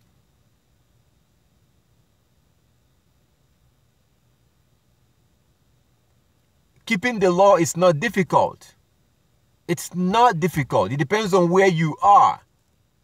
If you live among the heathens, then you're going to have problem. You're still required to keep it. But you know, it will not be as easy. So we got in trouble for breaking the law. We have to keep the law. This idea that our ancestors couldn't keep the law, so therefore, that oh my goodness. Our ancestors that chose not to keep the law, that was their choice. There were some of them that kept the law. Abraham kept the law. Even in the gospel, in Luke chapter 1, if you look at Luke chapter 1 in the gospel, let's go to Luke chapter 1. So before you say that our ancestors did not keep the law or cannot keep the law, let's look at the gospel. Luke chapter 1 verse 5 and 6. Luke chapter 1 verse 5 and 6. Look at what it says. Luke chapter 1 verse 5 and 6. There was in the days of Herod, the king of Yehudah, a certain priest named Zacharias of the course of Abia, and his wife was of the daughters of Aaron, and her name was Elizabeth. Verse 6. And they were both righteous before Elohim, walking in all the commandments and ordinances of Yah, blameless. Verse 6, and they were both righteous before Elohim, walking in all the commandments and ordinances of Yah, blameless.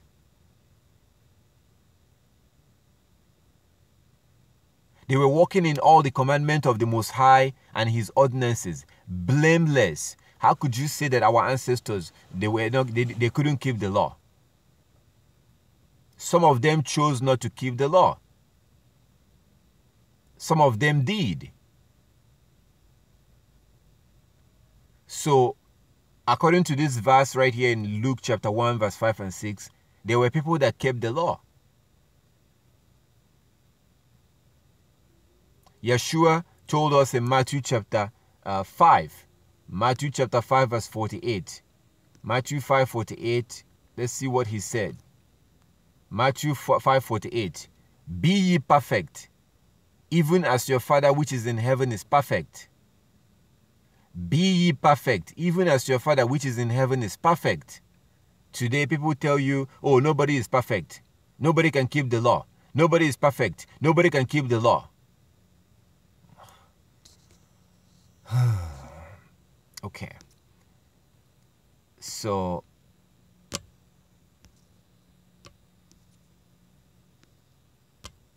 no, keeping the law is not that difficult. It's easy. It's easy. It depends on where you are. It depends on how much, it really comes down to you personally. Like, it comes down to us. So, there are people who are keeping the law and they don't have any problem doing that. What's so difficult about not stealing?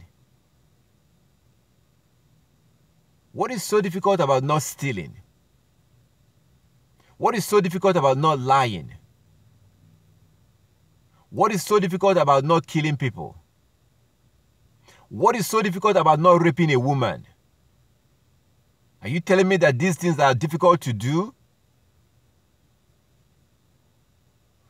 No, it's not. It's just that we're picking and choosing the ones that we don't want to keep and the ones that we don't want to keep.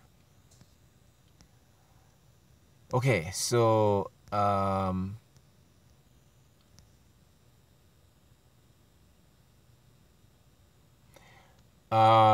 this is Larry Omodia. Hello, are we supposed to walk on the new moon? We just went through that. No, new moon is a worship day. From what we can see in the scripture, we went through that earlier. New moon day, according to Nehemiah chapter 8, verse 1 to 12. Nehemiah chapter 8, verse 1 to 12. Nehemiah chapter 8, verse 1 to 12, and also 1 Samuel chapter 20, 1 Samuel chapter 20, Ezekiel chapter 46, verse 1 to 3. Ezekiel chapter 46, verse 1 to 3. This scripture shows that new moon day is a worship day. So you go and worship in the morning, then you go home and eat, and then you wait on the evening until the evening. You go out and you look for the moon. When you see the moon, you blow the trumpet according to Psalm 81 verse 3. You don't have to worry about blowing the trumpet. The trumpet thing is really as a community. That's the thing that the Levites and the elders figure that out. They blow the trumpet and stuff like that. So if as an individual, if you want, you can buy your own trumpet and blow. You can do that if you want to. Okay, so new moon day is a rest day, a worship day. It's not like a work day. There are 3 types of day. You have the work days, the Sabbath day, and the new moon day. Okay, shalom, brother. I don't know if this is a brother. Shazak Yahawada.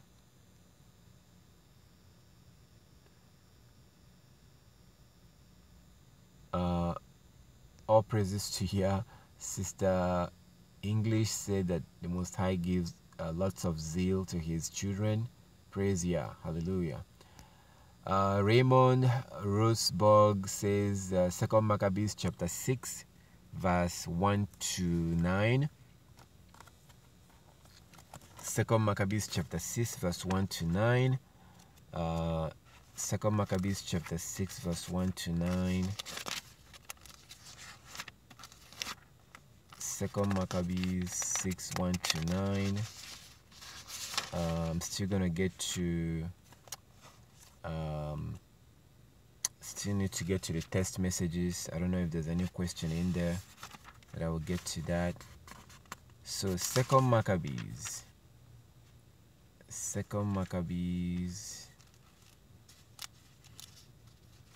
chapter 6 verse 1 to 9. Second Maccabees chapter 6 verse 1 to 9 says, not long after this, the king sent Athaliah, senator, to compel the Yehudis to forsake the laws of their ancestors and no longer to live by the laws of the Most High, also to pollute the temple in Jerusalem and to call it the temple of Olympia, Zeus. You know they do Olympic, right? Like every 4 years. That began in Greek. So the Olympic that you see today started in Greeks. So this particular here scripture in 2 Maccabees chapter 6 is talking about the third kingdom that ruled the whole world. The Babylonians was the first kingdom. The Medes and the Persians was the second kingdom. And the Greeks was the third kingdom. You can read Daniel chapter 2 to see more information on that. Daniel chapter 2. So the Greeks was the third kingdom.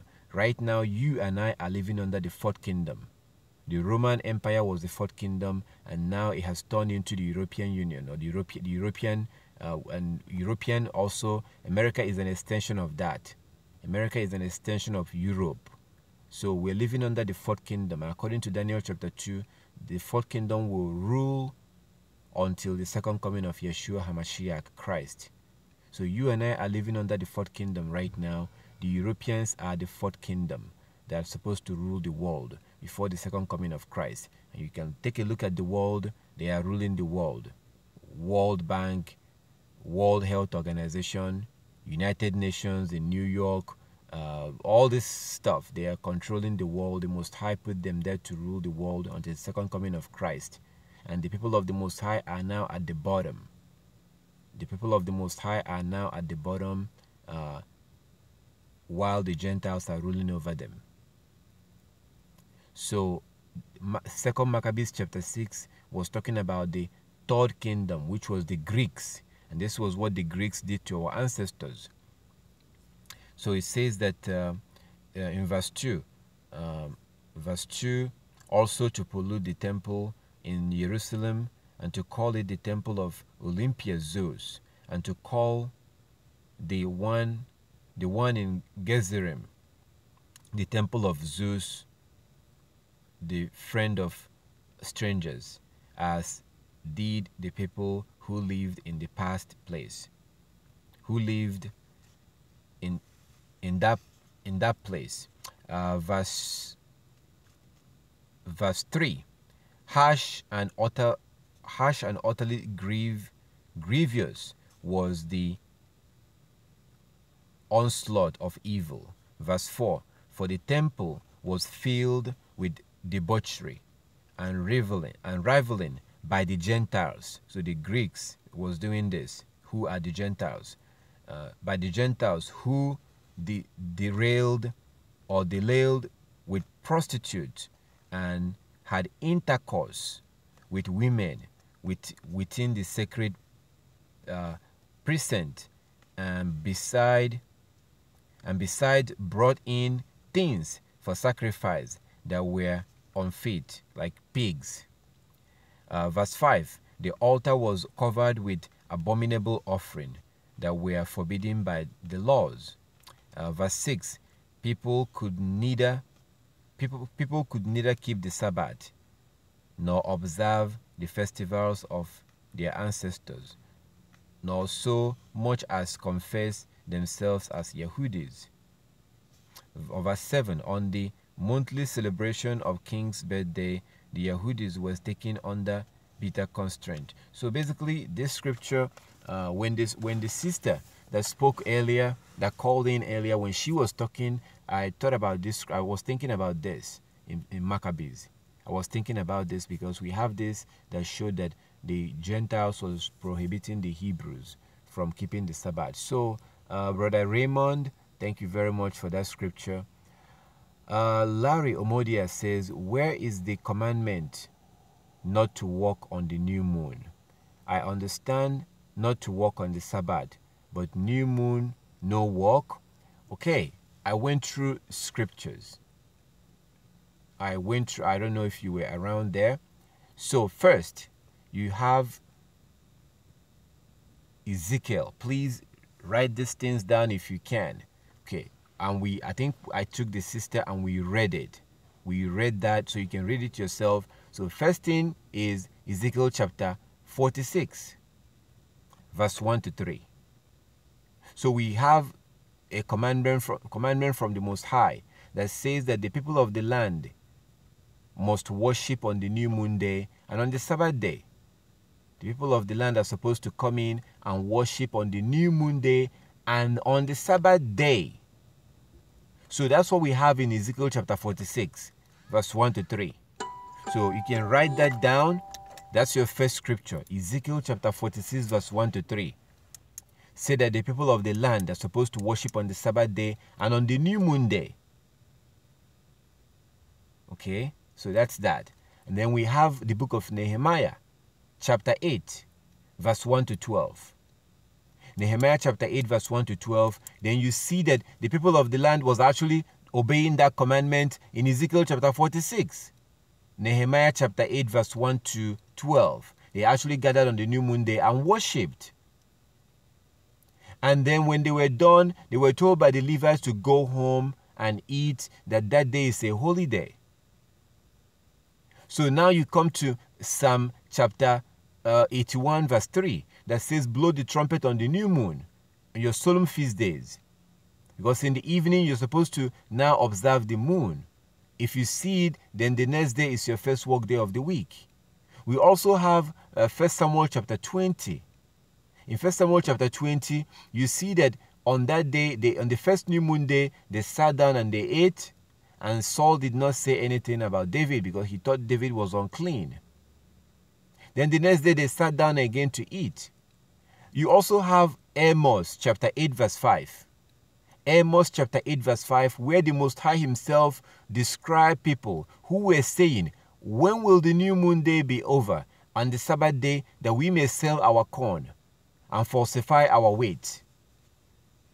So you can clearly see that these people who were selling stuff, according to Amos chapter 8, verse 5, nobody was buying their stuff on that new moon day and on that Sabbath day. That's the reason why they were asking that question. When will the Sabbath day be over and the new moon day, so we can sell our stuff? Because people were not buying it. So when you put all these scriptures together, you see that the Israelites was worshiping on that day. How could you then wake up in the morning and get ready and go to work on the new moon day when you're told to worship on that day?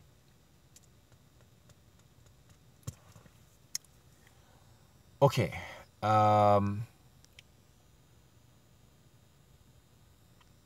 Yes, Shazak say we have to establish the law. Yep, we're supposed to establish the law.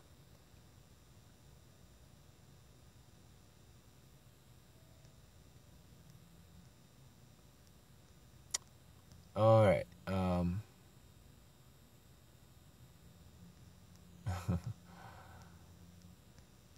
Okay.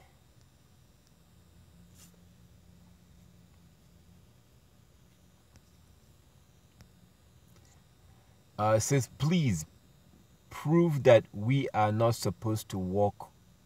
Please prove that we are not supposed to walk on the new moon. Okay, I just gave you those scriptures. We can cook on the new moon. We can cook on the new moon day after the worship. I mean, you have these scriptures that show that we're supposed to worship on that day. So if you look at Nehemiah chapter 8, verse 1 to 12, they did that until, it says that they read the scripture, the Torah. They read the Torah until midday. And eventually the people were dismissed. They were told to go home, that day is a holy day. So what I'm not going to do is to sit here and tell you that you can't, something that the scripture did not say. That's the reason why I showed you the scriptures, so you can read them and decide for yourself if you want to go to work on the new moon day. It tells you to worship on that day, and that's all I can tell you. Worship on that day. That's what it says. We did that today. We're going to do that tomorrow again. I understand the difficulties when you live amongst the Gentiles and you have to, pay your bills. I totally understand, but still, it still doesn't change what the scripture says. Where can we move to? Any suggestion? This is Gia Yajrel. Where can we move to? Any suggestion? Yeah, there are many places you can move to. So you can move to Asia, but you're going to be dealing with the Gentiles. They are heathens. You can move to South America. You're still going to be dealing with the Gentiles. They are heathen. I wouldn't suggest Europe. I wouldn't suggest America.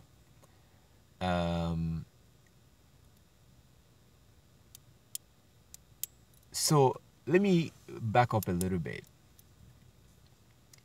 So when the Hebrews had some famine in their land, where did they went to? They went into Egypt. Egypt is in North Africa. North Africa. So they went into Egypt. And the Israelites went into Egypt when they had the famine in the land. Eventually, Yah delivered them out from there. And then we have Mary, or Miriam, the mother of Yeshua.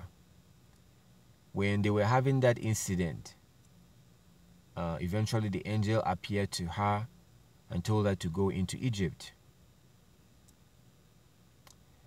Okay, so that's the second that I talked about, the Israelites going into Egypt. Then we have another incident where Mary was told to go into Egypt for safety purpose.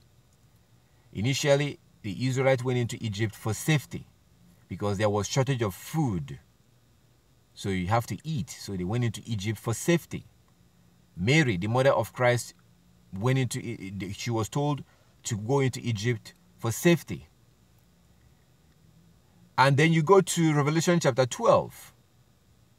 Revelation chapter 12 talked about how the woman that gave birth to a male son, for safety reason, she was taken into the wilderness for safety. Revelation chapter 12 describes the woman that was taken into the wilderness and was taken there for safety. And then Satan goes after her children, those that keep the commandments of Yah and have their faith in Yeshua. Who was that woman? Israel. The Bible typically describes a nation as a woman. In Revelation chapter 18, America is described as a woman. In Isaiah chapter 47, America is described as a woman. In Ezekiel chapter 23, Israel is described as a woman. Ezekiel 23, the Most High describes his people as the nation, not the individual people, but the nation itself. So the people of that nation are the children of that nation, the children of Israel. A nation produces children. That's why a nation is described as a woman. Ezekiel 23, Revelation 18, Isaiah 47. Isaiah 47 and Revelation 18 is talking about America. Isaiah 47, Revelation 18 is talking about America.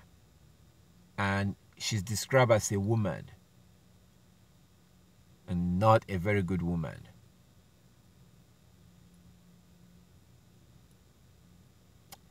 So you back to Revelation chapter 18, you see that that woman was taken to safety.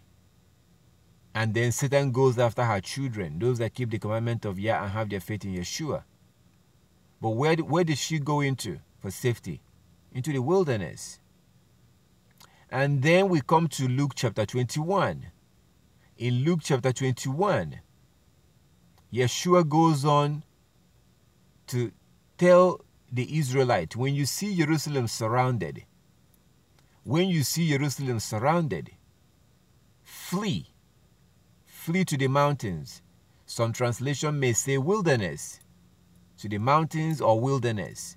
Flee over there. And that was exactly what happened in 70 AD. The Hebrews fled into Africa once again. That wasn't the first time that happened. So, in Africa, you don't have to worry about racism. You don't have to worry about racism.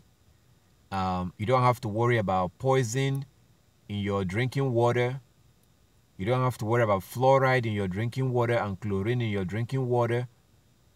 You don't have to worry about GMO food, genetically modified food, and MSG-laden food and all that crap that they put in your food and your drink. You don't have to worry about stuff like that because the foods tend to be organic.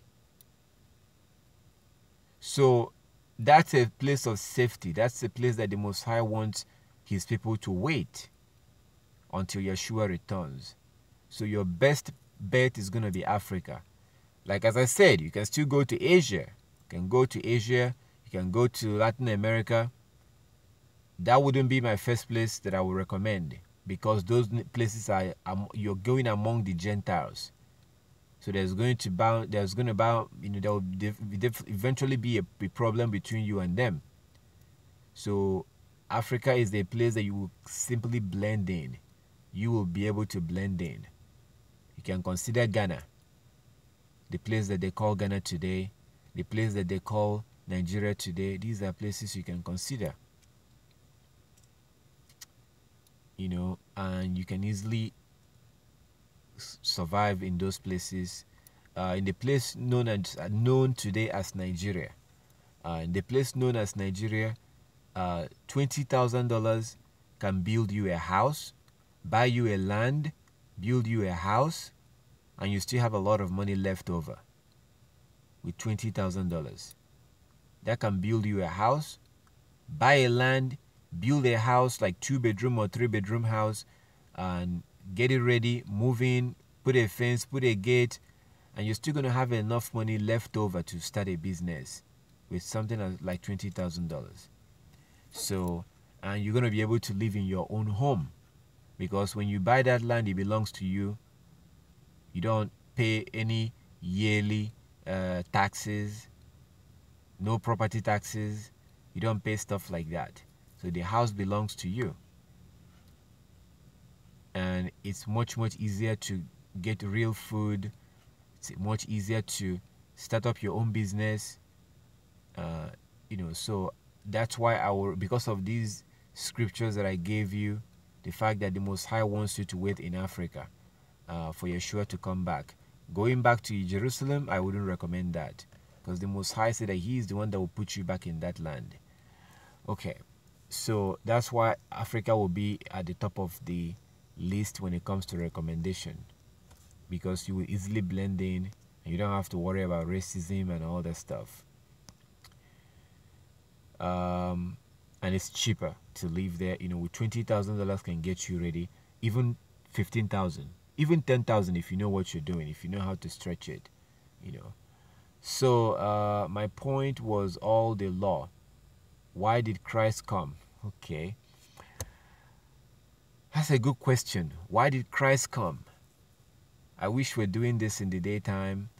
I already spent like more than 5 hours in a different class for the new moon. I only came in here today just for a quick, you know, short new moon report. So I'm going to try my best. Yeah is my strength. But when I deal with this kind of question, I want to take my time and go through the scripture so you can see. The question is, why did Christ come? Why did he come? So we have the book of Hebrews. So let's start with Hebrews chapter 10. And this scripture will give us an idea of why Christ came. Let's start with Hebrews chapter 10. The question is, why did Christ, if we have to keep the law, so what's the point of Christ? That's a good question. Thank you for asking that. Hebrews chapter 10. Hebrews chapter 10. If you are one of the brethren that worships with us on a new moon day, I'm just going to tell you right now, it seems like I may not be able to join you on time. Hebrews 10, tomorrow. I may not be able to join you on time tomorrow. Hebrews 10, 26. Hebrews 10. So the question is, why did Christ come? Why did Christ come? If we have to keep the law, because I'm claiming that we have to keep the law, right? So if that's the case, why did Christ come? Okay, let's start with Hebrews chapter 10 from verse 26.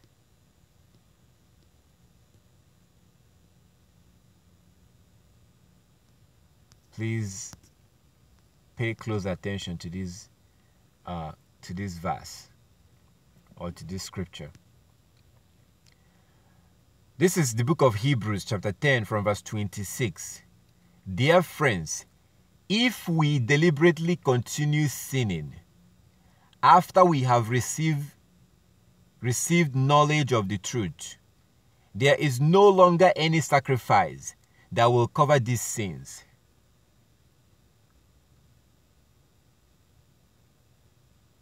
How is that possible? I thought Christ died for our sins. I thought his death on the cross covers all our sins. What is this thing? Why do we have this Bible verse? Who wrote this thing? Is this part of the scriptures? Why is this saying that if we sin willfully, if we deliberately sin, after we have received the knowledge of the truth, there is no longer any sacrifice that will cover these sins? I thought Christ died for our sins. Why is this scripture right here saying that if we sin deliberately after we receive the knowledge of the truth, there remaineth no sacrifice?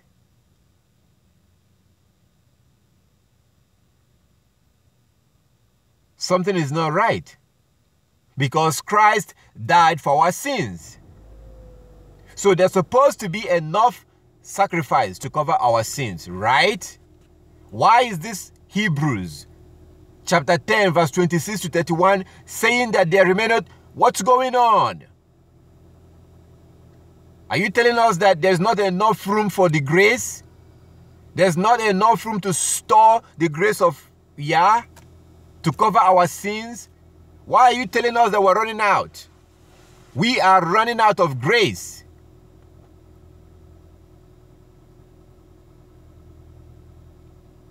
So this is the very first place that you need to understand in order to understand why Christ came. Christ did not come to die for your future sins.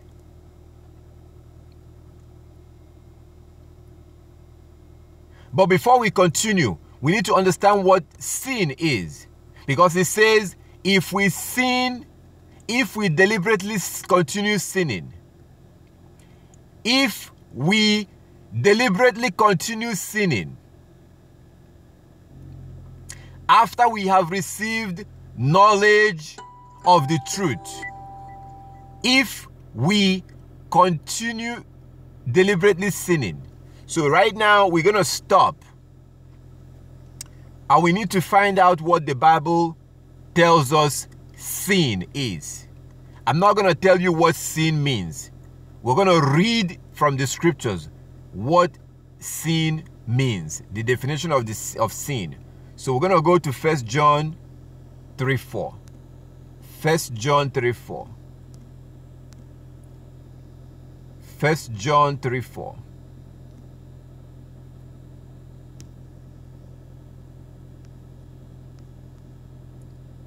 First John chapter 3 verse 4.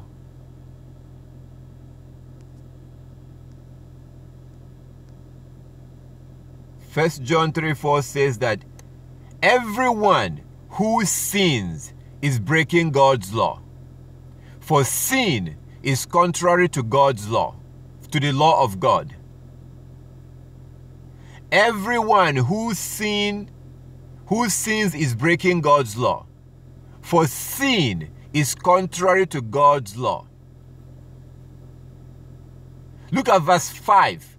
And you know that Christ came to take away our sin. And there is no sin in him. Look at verse 6. Anyone who continues to sin, to live in him, will not sin. But anyone who keeps on sinning does not know him or understand who he is. Okay, I'm going to back up. It says that sin means breaking God's law. Verse 4. 1 John 3:4. Sin, the King James Version will tell you that sin is the transgression of the law. Sin means breaking God's law. So we need to first of all understand that what sin means. Sin means breaking God's law. If you are a man and you're shaving your beard, you're committing sin. If you lie, if you cheat, if you steal, that is sin. If you break the Sabbath, that is sin. Anything that the Most High tells us to do, if we don't do it, that is sin. Because sin is a transgression of the law. Everyone who sins is breaking God's law, for sin is contrary to God's law.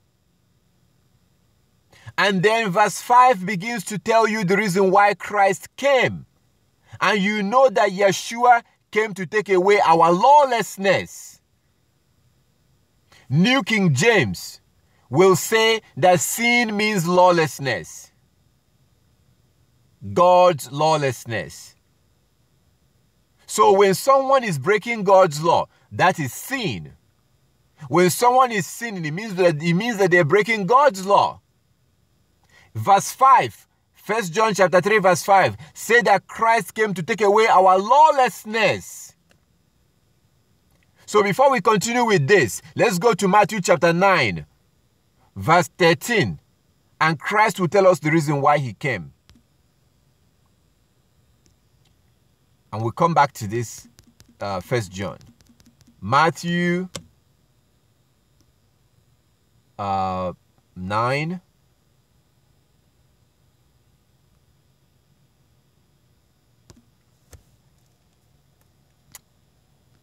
I'm not going to tell you why he came, but rather I'm going to let him tell us why he came. Matthew chapter 9, verse 13. This is Christ talking, Yeshua HaMashiach talking. Let's start from verse 12.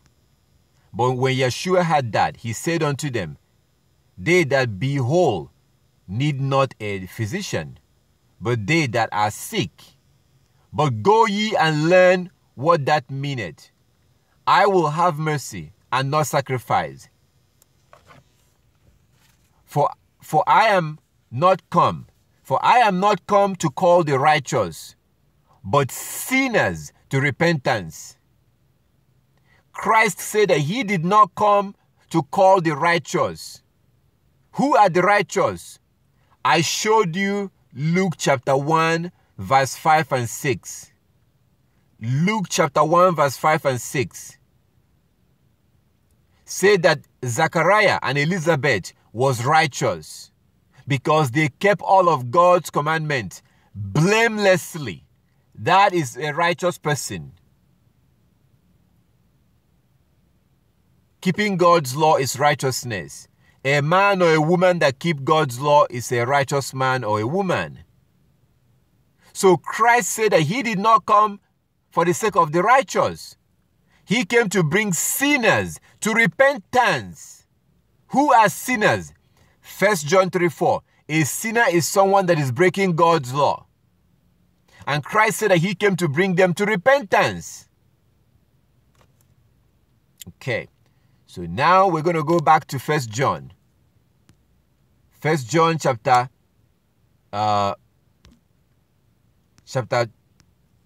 3.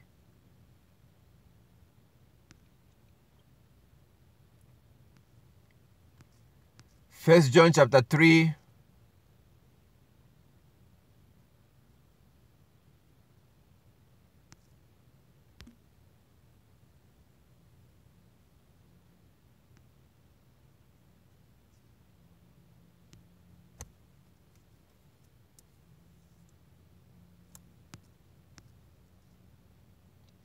Okay, 1 John chapter 3 verse 4, it says that everyone who sins is breaking God's law, for sin is contrary to God's law. This is the biblical definition of sin. When someone breaks God's law, they are committing sin. It says in verse 5, and you know that Christ, Yeshua, came to take away our lawlessness. So he came so that we can stop breaking the law. And there is no lawlessness in him. Verse 6, anyone who continues to live in him will not break the law, will not sin. Anyone who continues to live in Christ will not break the law. That's the reason why he tells you, do not think that I came to abolish the law or the writings of the prophets. I did not come to abolish, but to fulfill. What did he fulfill? Isaiah chapter 53. The prophecies that was given about him. He told you that as long as you see the heaven and earth, that all the laws are still in effect.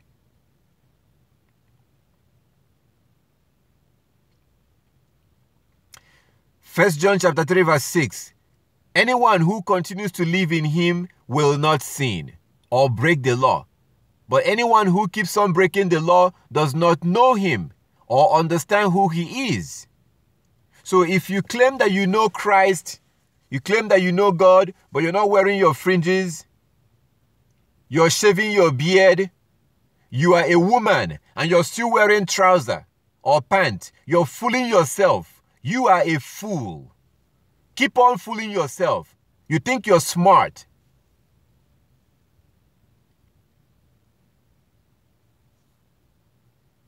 You're not.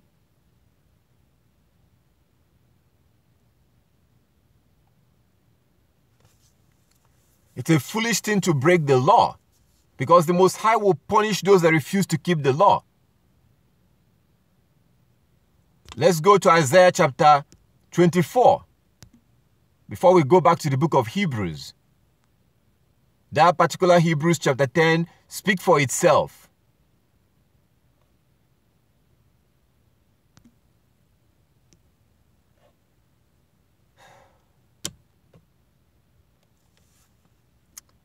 Isaiah chapter 24. Let's read this and you tell me, like, this is a future prophecy. This prophecy has not been fulfilled yet. How can you read something like this and think to yourself that the law is done away with? When the Most High is going to tell you what? Oh my goodness. Let's read this thing. Let's read Isaiah chapter 24. Because Isaiah 24 is a future prophecy. So we're going to read it and see what the Most High says. And after we read Isaiah 24, and you still believe that we're not under the law. I don't believe in luck. I don't believe in luck. There's nothing like luck, because the Most High is in charge. So if after we read this and you still believe that you don't have to keep the law, then go ahead. Because the hell is meant for people. At the end of the day, people are going to go to hell. So, people are going to go to hell, and that's a fact. So I guess you are going to be one of those people. Isaiah chapter 24 from verse 1. Isaiah 24 is dealing with a future prophecy. It says over here, destruction of the earth. The earth has not been destroyed yet. You and I are still here right now. So this is talking about a future prophecy. Dealing with the future. Isaiah 24. Look, Yah is about to destroy the earth and make it a vast wasteland. He devastates the surface of the earth and scatters the people. Verse 2. Priests and lay people, servants and masters, maids and mistresses, buyers and sellers, lenders and borrowers, bankers and debtors, none will be spared. Everybody will be affected. Verse 3. The earth will be completely emptied and looted. Yah has spoken. Look at verse 4. Isaiah 24 verse 4. The earth mourns and dries up, and the land wastes away and withers. Even the greatest people on the earth wastes away. Verse 5. The earth suffers for sins of its people. 1 John 3:4. Sin is the transgression of the law. Sin is the breaking of God's law. Whenever you see the word sin in the Bible, it means breaking God's law.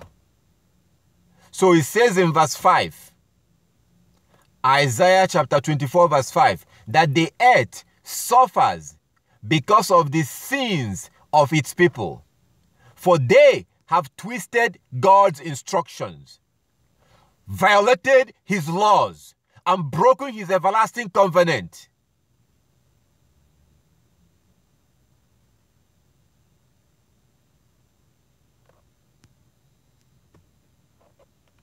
This is coming from Isaiah chapter 24, from verse 1 to verse 6. So in verse 5, it tells you the reason why the Most High is going to be destroying the earth. It says because the earth suffers for the sins, lawlessness of the people that lives in the earth. For they have twisted. You know, like when Yah says, keep the Sabbath on the 7th day, you're not keeping it, you keep it on Saturday. You're twisting it. When he says, keep the Sabbath day, using the moon and the sun, you keep it on Sunday, and you claim to be a Christian. You're twisting God's law. When he says that a woman shall not wear anything that pertains unto a man, you claim that back then everybody was wearing skirts. You're twisting God's law. When he says that you're not supposed to eat shrimp, pork, you claim that you're living under grace and that God created everything. You're twisting his law.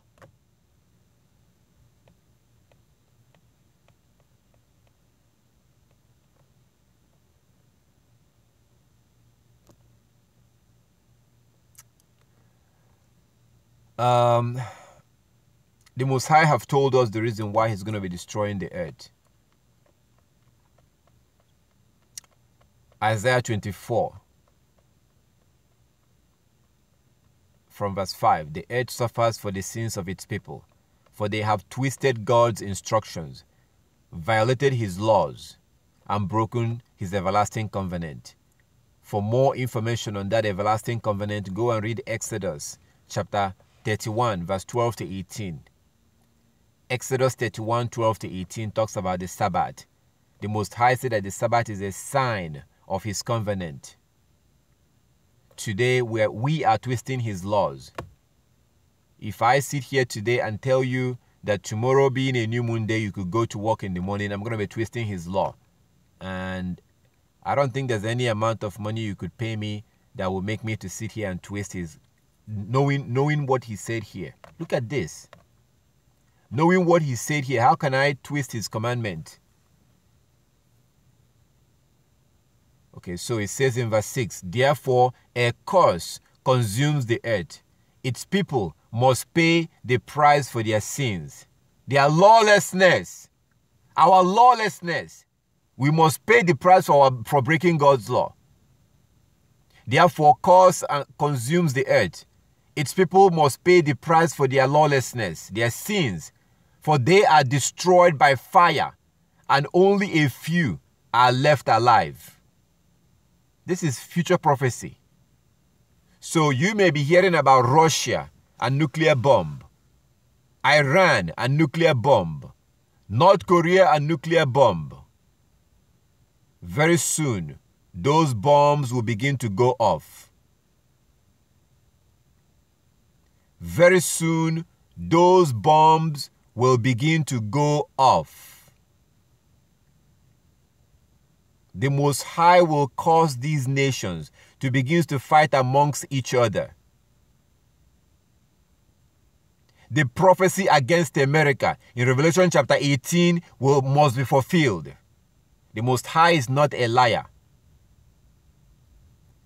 As she did to others, it will be done unto her. America is the only nation that has ever dropped a nuclear bomb on another nation. No other country has ever done that. America is the only country that has ever dropped a nuclear bomb on another country, the Japanese. So, like it says in Revelation, as she did to others, it will be done unto her.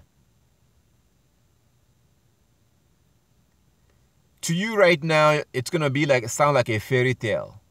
Yeah, during the time of Noah, it sounded like a fairy tale too. It sounded like a fairy tale until the water started coming up.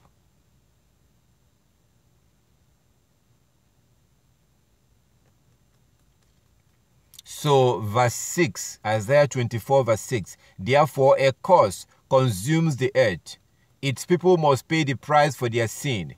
They are destroyed by fire, and only few are left alive. Those bombs are going to start going off. And by the time those nuclear bombs have stopped going off, very few people will be left. Only those who are keeping the law are the ones who will be saved. Let's go to Malachi chapter 4. Malachi chapter 4.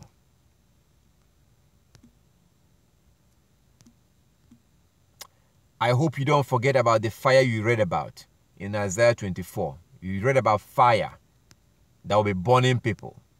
That hasn't happened yet. And it tells you the reason why the Most High will be doing this. Because people violated his law. That's what it says. So we're going to see Malachi chapter 4. And after reading these scriptures, if you still believe that you don't have to keep the law, go ahead. Hell is meant for people. Hell is meant for people. People will go there.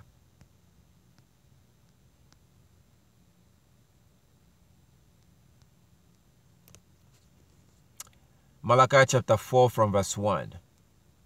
Malachi chapter 4 from verse 1. This is the message that Yah gave to Israel through the prophet Malachi. Verse 2.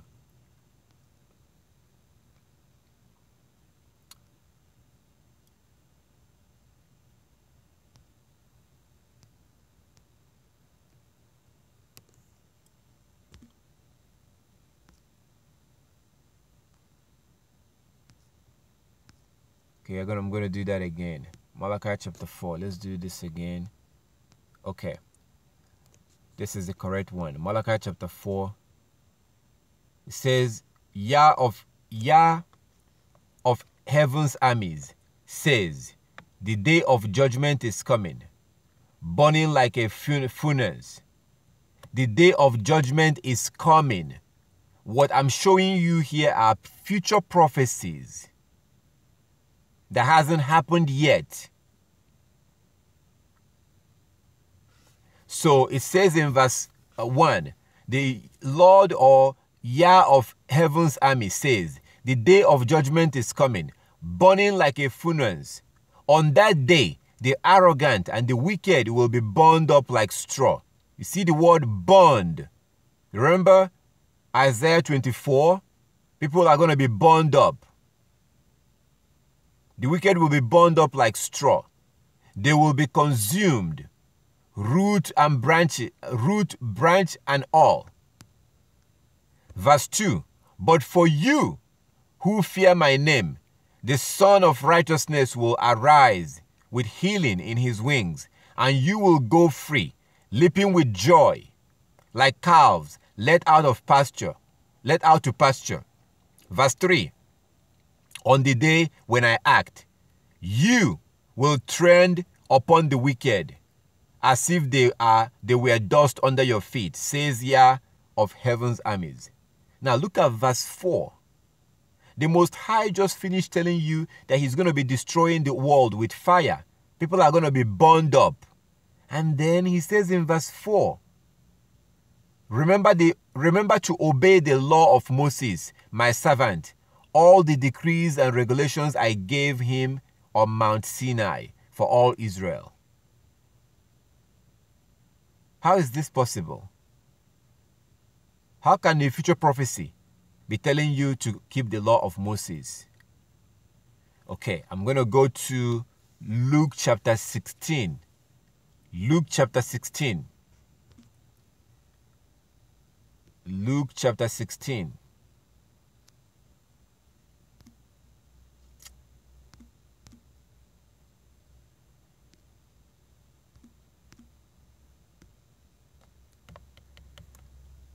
Luke chapter 16.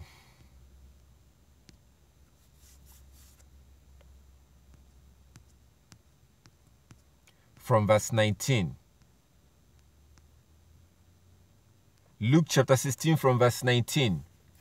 And Yeshua said, there was a certain rich man who was splendidly clothed in purple and fine linen, and who lived each day in luxury. Verse 20. At his gate lay a poor man named Lazarus, who was covered with sores.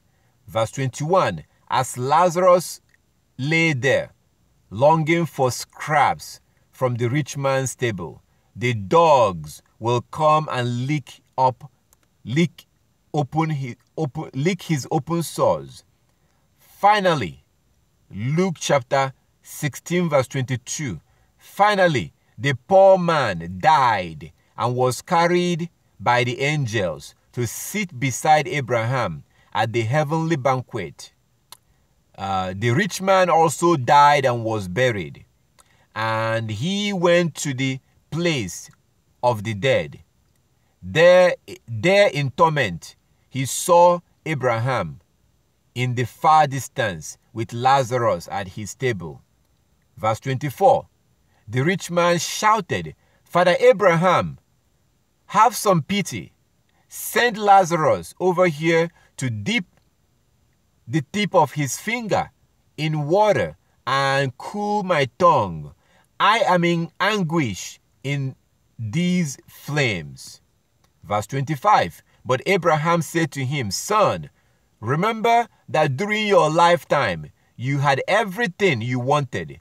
Lazarus had nothing. So now he is here being comforted, and you are in anguish. Verse 26. And beside, there is a great chasm separating us. No one can cross over to you from here, and no one can cross over to us from there. Verse 27. Then the rich man said, Please, Father Abraham, at least send him to my father's house, my father's home. Verse 28. For I have 5 brothers, and I want him to warn them so that they don't end up in this place of torment. Verse 29. But Abraham said, Moses and the prophet has warned them. Your brothers can read what they wrote.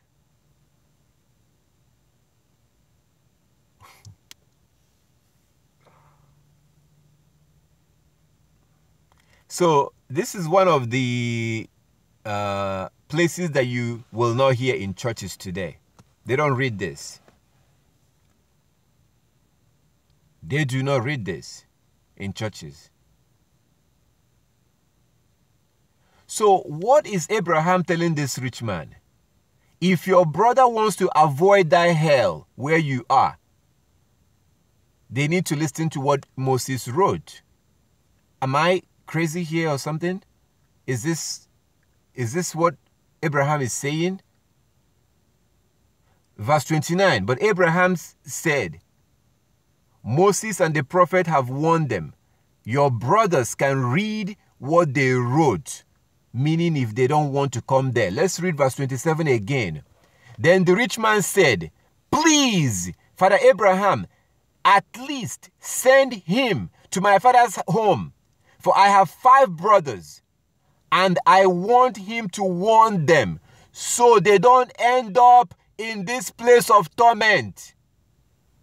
To which Abraham said, Moses and the prophet have warned them. Your brothers can read what they wrote. So if your brothers want to avoid hell, let them listen to Moses and the prophet. That's the law of Moses that the Most High told you in Malachi chapter 4 verse 4 to obey all the laws that Moses gave you. That's how you avoid hell. If you're breaking the Sabbath, you're not listening to Moses.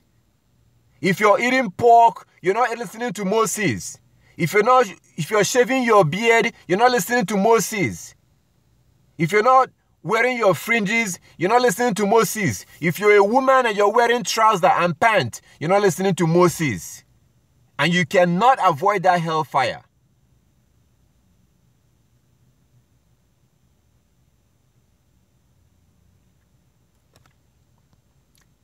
Okay, I'm going to do this again. Verse 27. Then the rich man said, please, Father Abraham, at least send him, Lazarus, to my father's home.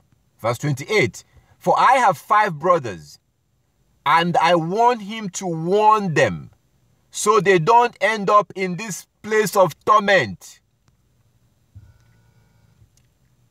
Verse 29. But Abraham said, Moses and the prophet have warned them. Your brothers can read what they wrote. Verse 30. The rich man replied, no, Father Abraham, but if someone is sent to them from the dead, they will repent of their sins and turn to Elohim. The rich man says that, no, Father Abraham, if someone is sent from the dead to go warn my brothers, they will repent from their lawlessness and turn to Elohim. To which Abraham says in verse 31, but Abraham said, if they won't listen to Moses and the prophet, they won't be persuaded, even if someone rises from the dead.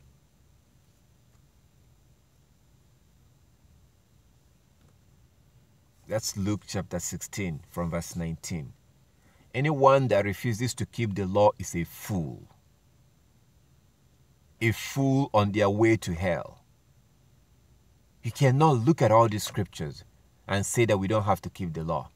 Should I even go to Revelation chapter 22 verse 14? Okay, let's go.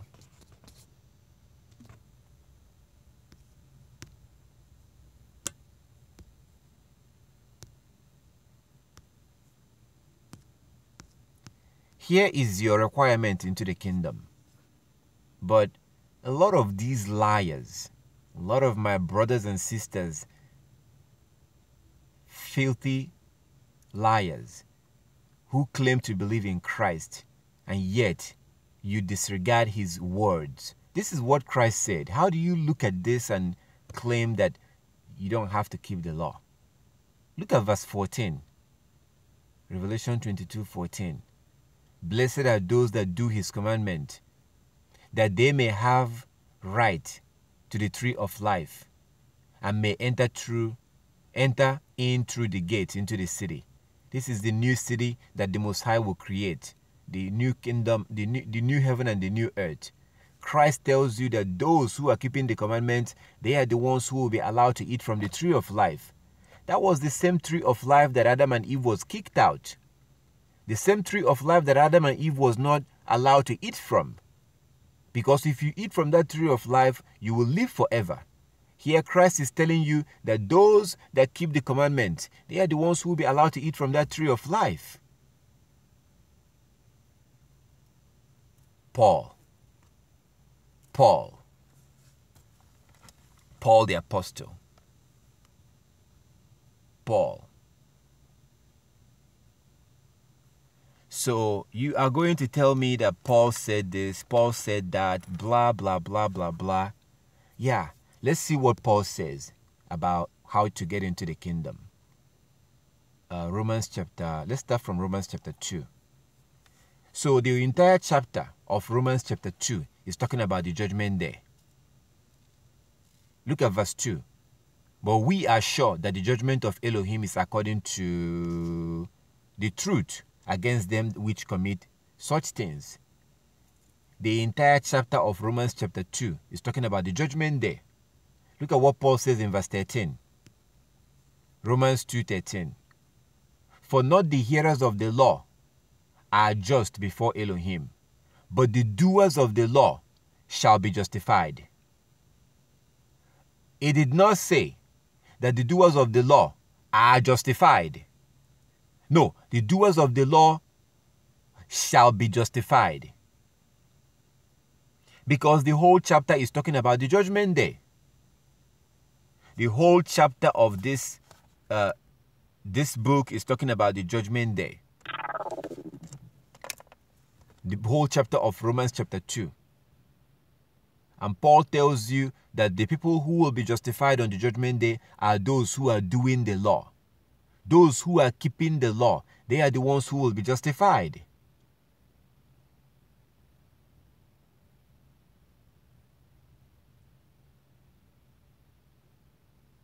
And yet, your pastor tells you that Paul said this, Paul said that. Let's go to chapter 3, Romans chapter 3, and go all the way down to verse 31. Romans chapter 3, verse 31. Look at what Paul said.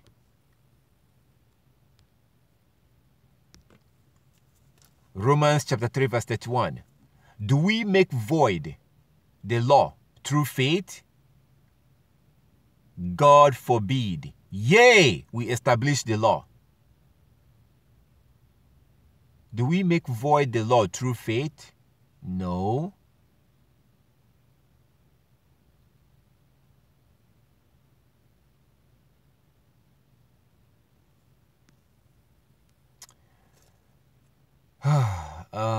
Let's go to chapter 6, verse 1. What shall we say then? Shall we continue in sin, that grace may abound? God forbid.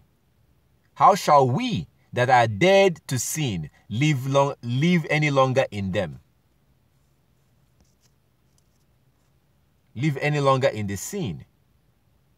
Remember that whenever you see the word sin in the Bible, it means lawlessness. So Paul said, are we going to continue breaking the law that grace may abound?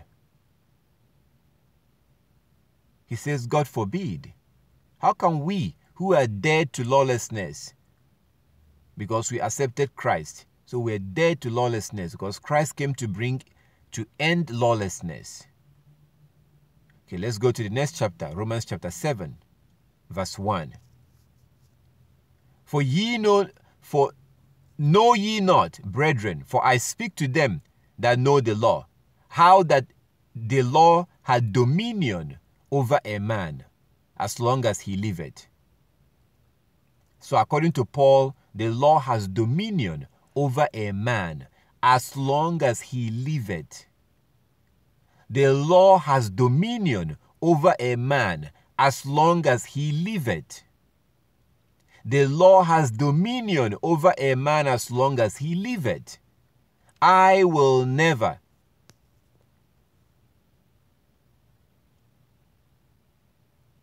I will never be free from the law that says don't steal. I will never be free from the law that says do not rape a woman. Are you saying that we are not under those laws? There's a law that says don't steal, don't cheat. Do not curse your parents. Love your neighbor. Keep the Sabbath.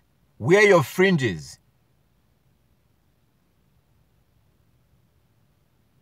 The fact that we're even going to be going through this is just, it's just...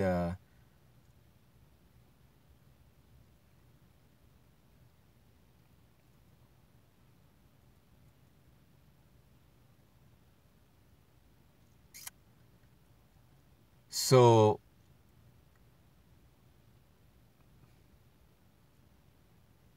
Christ said in Matthew chapter 23, you are aware that Christ he had a lot of conflict with the Pharisees. He was cussing them out, he was calling them names. And then that same Christ turns around and said this to his disciples. After saying all these things to the scribes and the Pharisees, he turns around and said this to his disciples. Matthew 23. Matthew 23. Christ said to his disciples, then spoke Yeshua to the multitude and to his disciples, saying, the scribes and the Pharisees sit in Moses' seat. Verse 3, all therefore whatsoever they bid you observe, that observe and do. But do not ye after their works, for they say and do not. So Christ is telling his disciples and the multitude that the scribes and the Pharisees are representing Moses. So therefore, whatever they teach you to do, do it.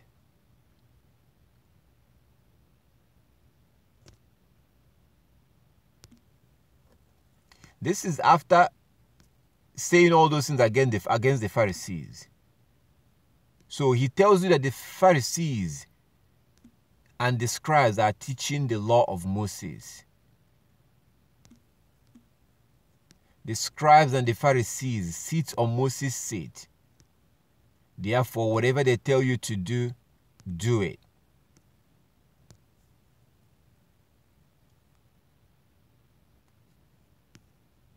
How can Christ say such a thing? How can he say such a thing? Because he goes on to criticize the Pharisees.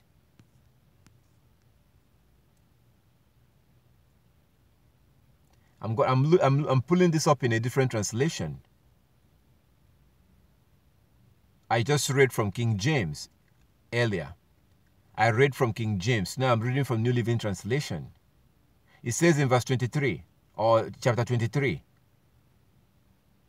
then Yeshua said to the crowd and to his disciples, the teachers of religious law and the Pharisees are the official interpreters of the law of Moses. So, practice and obey whatever they tell you. If this is a coffin, this is going to be the final nail on the coffin. But you know what? For most of you, it doesn't matter. Even if Christ comes down from heaven and tell you that you have to keep the law, you're not going to believe it. You will not. So all this stuff I'm doing is just, for those that don't want to keep the law, it doesn't matter what you show them. It doesn't matter. They don't want to keep the law. To which I tell you, Go ahead. Keep fooling yourself.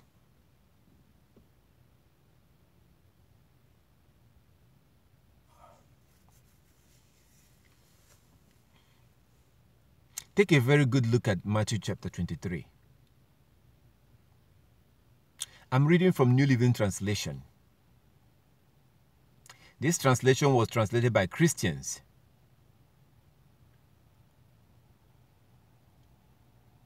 You look at verse 2. And look at who Christ was talking to. These are his disciples and his followers. Look at what he's telling them. Remember that he was calling the Pharisees, calling them all kinds of names, saying all kinds of things against them.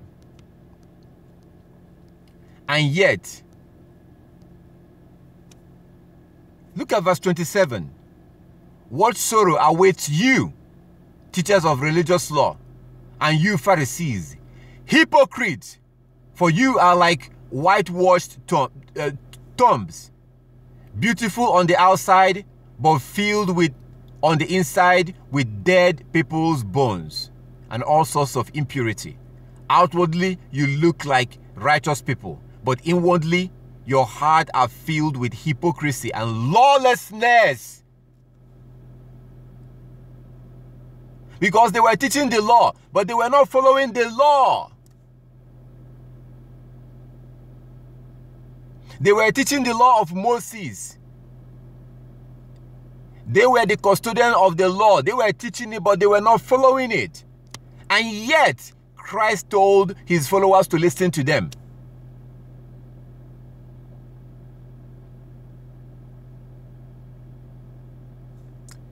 Matthew 23, from verse 1.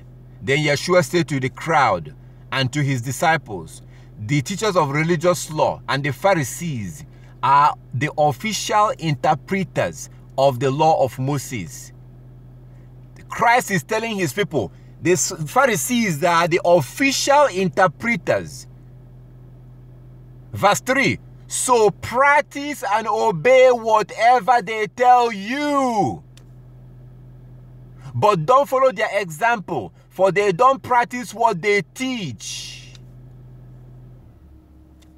How can you read something like this and still not keep the law? How is that possible?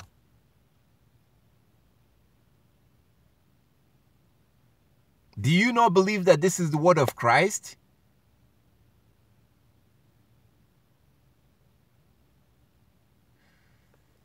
Okay, back to Hebrews.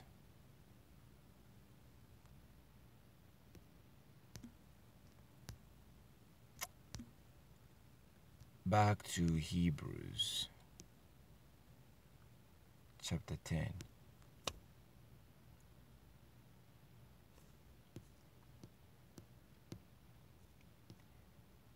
Hebrews chapter 10. The question was, if we have to keep the law, what's the point of Christ dying on the cross? Why did Christ die if we have to keep the law? That was the question that led to all these scriptures. And that was a good question, good, legitimate question. So if Christ died on the cross, why do we have to keep the law? To which we came to Hebrews. Verse 26, chapter 10. If we deliberately continue breaking the law, after we have received the knowledge of the truth, there is no longer any sacrifice that will cover these sins, these lawlessness. Don't forget, according to the Bible, 1 John 3:4, sin means the transgression of the law. When you break God's law, that's sin. So it says that if we continue breaking God's law, after we have received the knowledge of the truth, there is no longer any sacrifice that will cover this lawlessness. Verse 27, there is only the terrible expectation of God's judgment and the raging fire that will consume his enemies. Isn't this the same fire that we read in Isaiah chapter 24?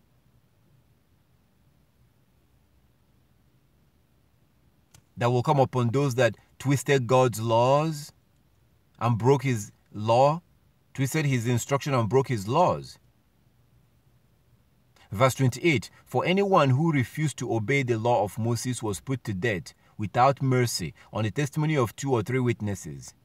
Just think how much worse punishment will be for those who have trampled on the Son of the Most High and have treated the blood of the covenant which made us holy as if it were common and unholy, and have insulted and disdained the Holy Spirit who brings God's mercy to us.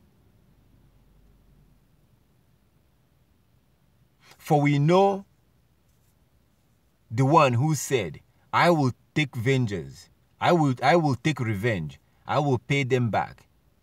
He also said, Yah will judge his people, will judge his own people. Verse 31, it is a terrible thing to fall into the hands of the living Elohim. So according to Hebrews chapter 10, if we continue breaking God's law, after we have received the knowledge of the truth, there remaineth no sacrifice for sin. So Christ did not die for your future sins. Christ died to pay the price for the sins that we inherited from Adam and Eve. That was why he died. I'm not going to read Isaiah 65, but I really encourage you, no, not Isaiah 65, Isaiah 59. Isaiah 65 talks about the Gentiles and the Most High. So, not that. Isaiah 59. Isaiah 59. I really encourage you to read that. Isaiah chapter 59 will explain to you more why Christ came. We couldn't save ourselves. We could not save ourselves. That was the reason why the Most High sent him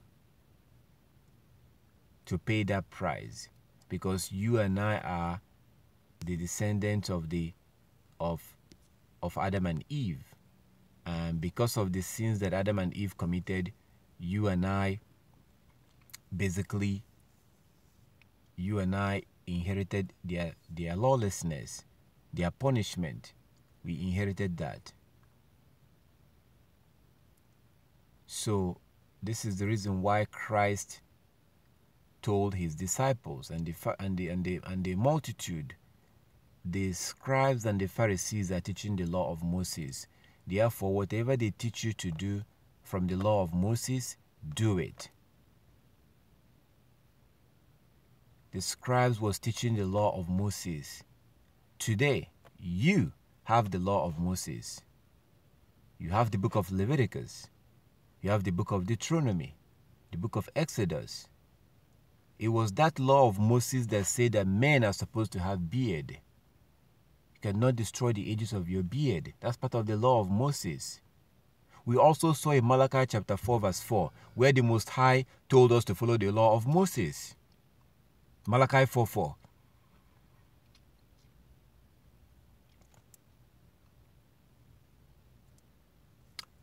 I mean, this is very clear. It is what it is. It says what it says. So again, Christ died to pay the price for the sins that we inherited from Adam and Eve. Christ himself is the one that now told us to keep the law. That same Christ tells you that the people who will be allowed into the kingdom are those that kept the law. Okay, so all right, we're going to continue here with looking at the comments. I'm going to continue looking at that.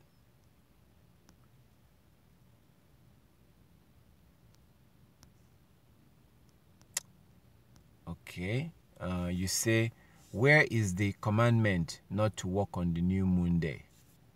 I think I may have addressed that. Okay, so if you want to go to work on the new moon day, I mean, if you're told to worship on that day, right? Ezekiel chapter 46, Ezekiel chapter 46, you're told to worship on that day. And I've already shown you Nehemiah chapter 8, where you see that they worshipped and they go home and they celebrate the feast and eat the food. You see that in Nehemiah chapter 8, verse 1 to 12, and 1 Samuel chapter 20. And then you have Amos chapter 8, verse 5, where people were asking, when will the new moon be over and the Sabbath day, that we may sell our corn? If people were coming out to buy their stuff on the new moon day, they wouldn't be asking that question. Amos 8:5. So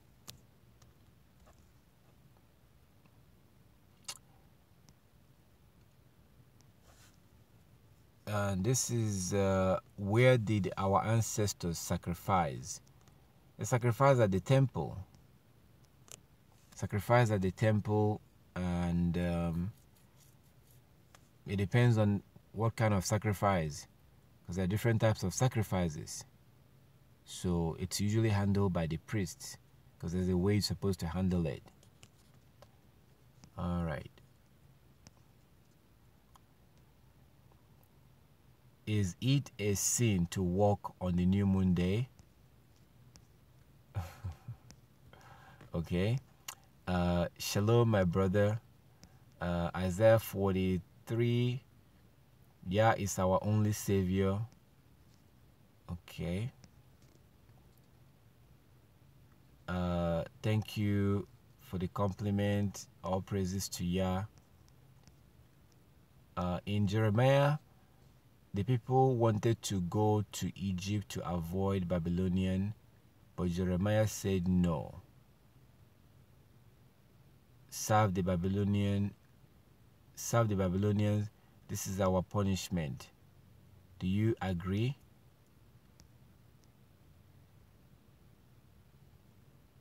In Jeremiah, the people wanted to go to Egypt to avoid the Babylonians, but Jeremiah said, serve the Babylonians. This is our punishment, because Yah said that we must go into captivity in Babylon. And Yah said that anybody that refused to go to Babylon will be killed. Because for a long time we kept breaking the Sabbath. The reason why we went into captivity in Babylon was because we were breaking the Sabbath. We were breaking the Sabbath. So Yah said, okay, now it's time for you to pay the price, because he kept warning us. We're not listening. We were not listening.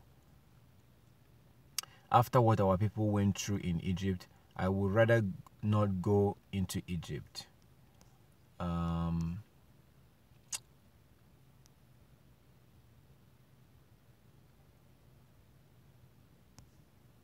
All praises to Yah, Sister Nakia. We can't save ourselves, brother. We can't save ourselves, brother. I don't need to pull scripture for that. 618 laws, Levite and patrons included. The Lord simplified it to 10. Christ put it into 2. A man still can't keep them. I'm with you. Okay. But flesh of men, and Paul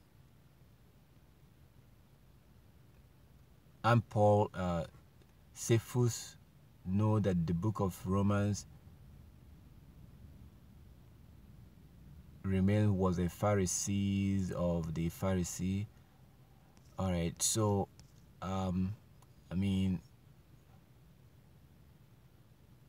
Abraham, father of faith, plus law, schoolmaster equals Yahweh Shai.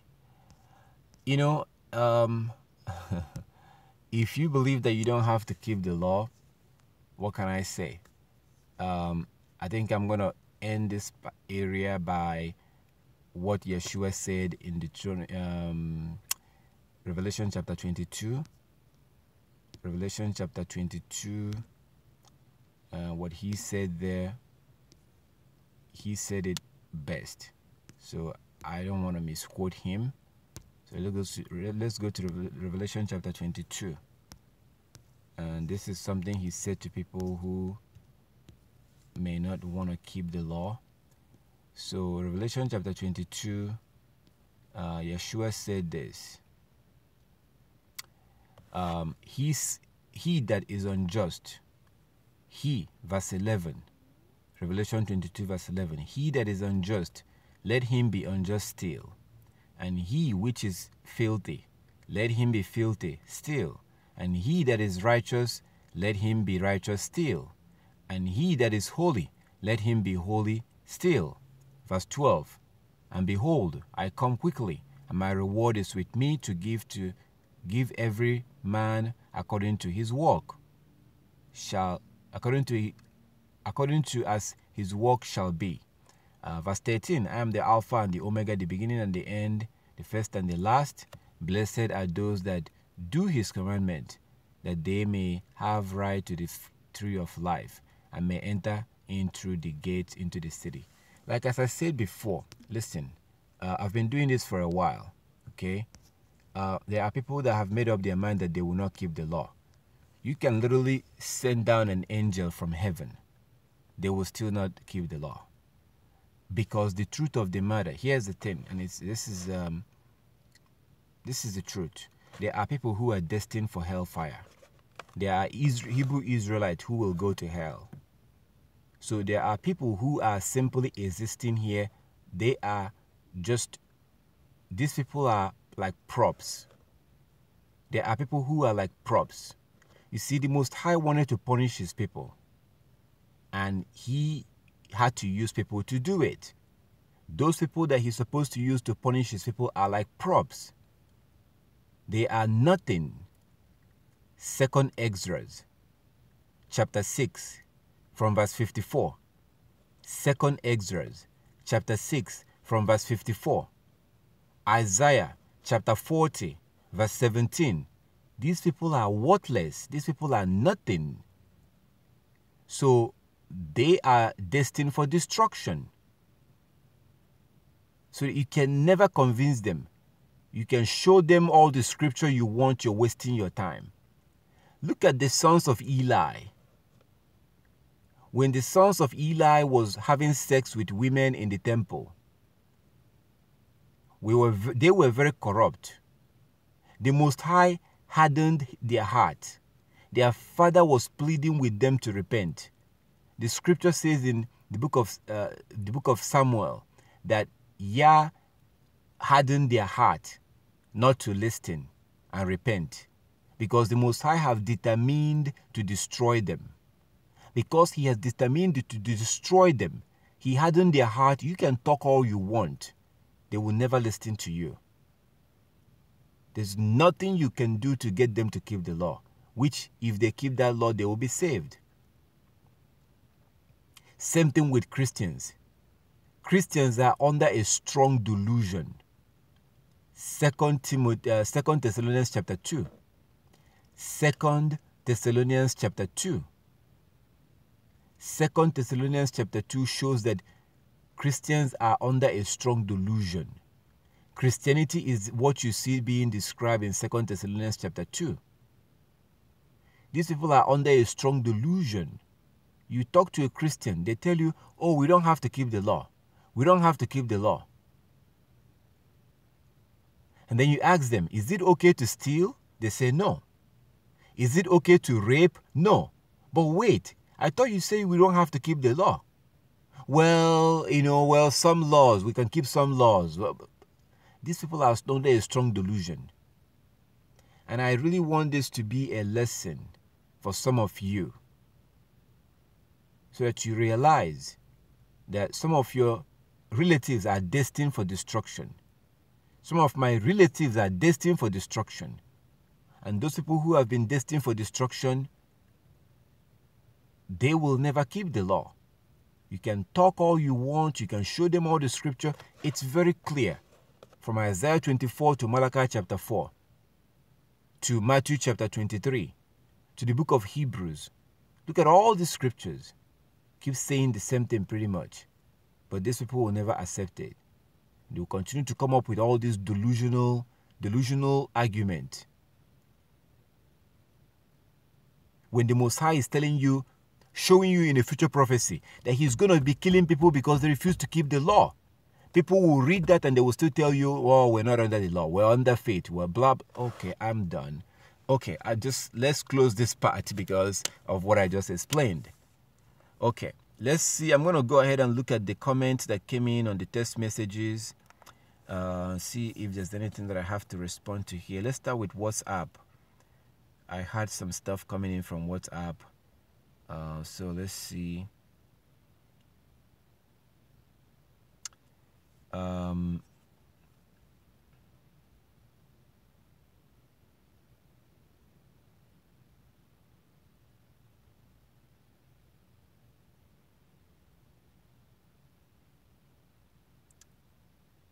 Okay, so this says, I guess you're saying, my brother, stop calling our Heavenly Father Elohim. Because means, it says, I'm just literally reading what the person wrote here. Stop calling our Heavenly Father Elohim. Because means other mighty ones, like the gods of this world. Our Heavenly Father name is Yahweh. Allah Hayam of Yasharahala. Okay, I think this is the first time I'm hearing this one. So thank you very much. And then you go on to say again, my brother, stop calling our Heavenly Father name Elohim, because El means angels and other mighty ones, like the gods of this world. Okay, so I don't usually like to go into names that much because people have different things that they call our Heavenly Father, and it's very important for people to know him first. It says in 1 John chapter 2 verse 3 to verse 6, 1 John chapter 2 verse 3 to verse 6, that by this we know that we know him, if we keep his commandment.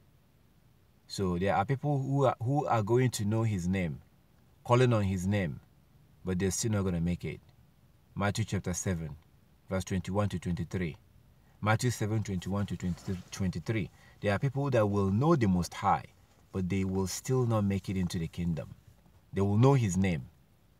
So the Most High intentionally made people to not know his name, so that they don't end up using it in vain. Because if you're not keeping the law, then you wouldn't know the value of his name. You're going to end up using his name in vain. So the original name of our Heavenly Father is Yahweh.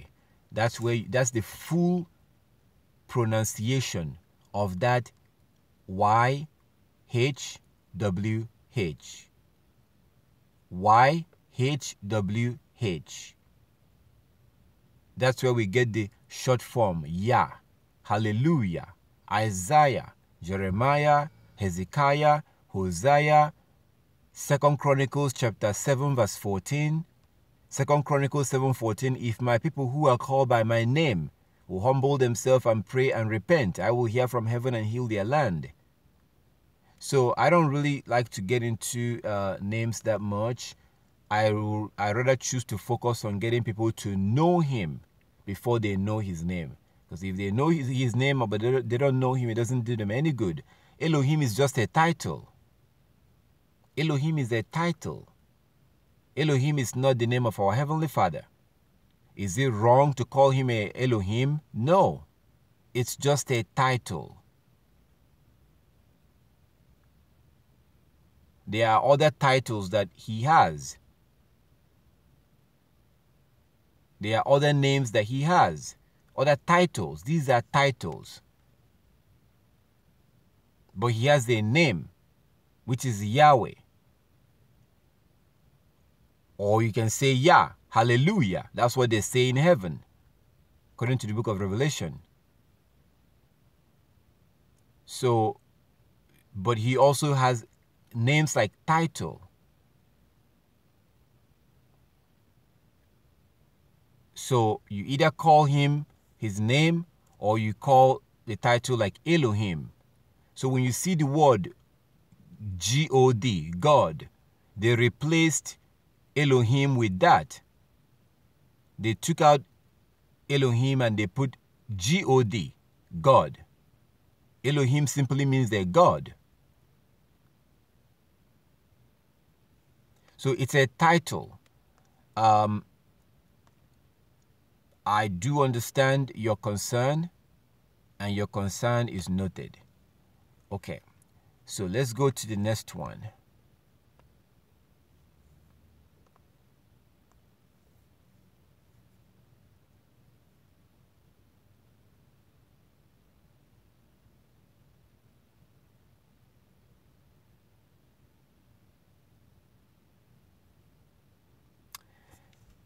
Okay, thank you, brother, for the scripture. 2nd Maccabees chapter 6 that talked about how the Greeks were stopping the Israelites from keeping the law or keeping the Sabbath. Okay, let's see. I think this is basically it. I think this is it. This is the comments I have here. So all praises to our Heavenly Father. I take it that there's no other questions over here. Let me look again. And if you do have any question, you can post in your question as a comment in the comment section, and I will see it right here if you do have any question. If not, the moon did not come out tonight. Let me check again at the new the Truth of Yahweh website. So the moon did not come out tonight. So tomorrow is also a new moon day, and what we do is that when we wake up, of course we worship on the new moon day. It's a worship day according to Ezekiel chapter 46 verse 1 to 3. New moon day is a worship day. We gather and we worship together, and then we go home. So you can read Nehemiah chapter 8. Nehemiah chapter 8 clearly shows us that from verse 1 to 12. So that's what we see in the scripture. Nehemiah chapter 8 verse 1 to 12. They worshipped on the new moon day, and then after that they go home and eat, and then in the evening you go out and look out for the moon. Then the next day you go to work.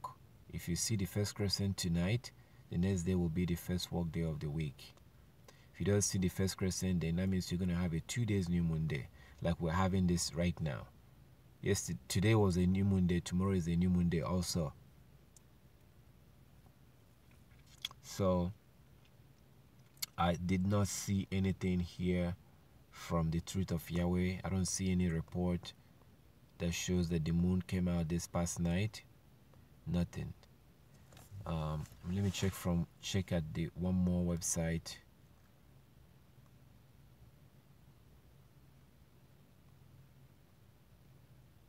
Yeah, it's not. There's no report on Truth of Yahweh.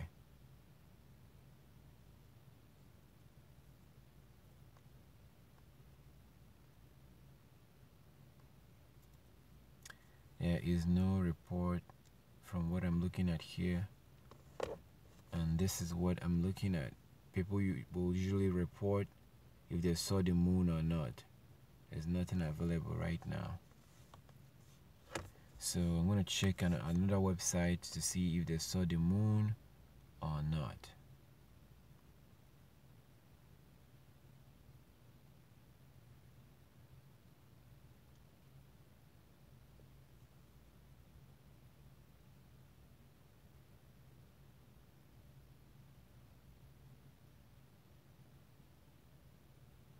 Okay, so there's nobody saw it from what I'm looking at here. It was not seen.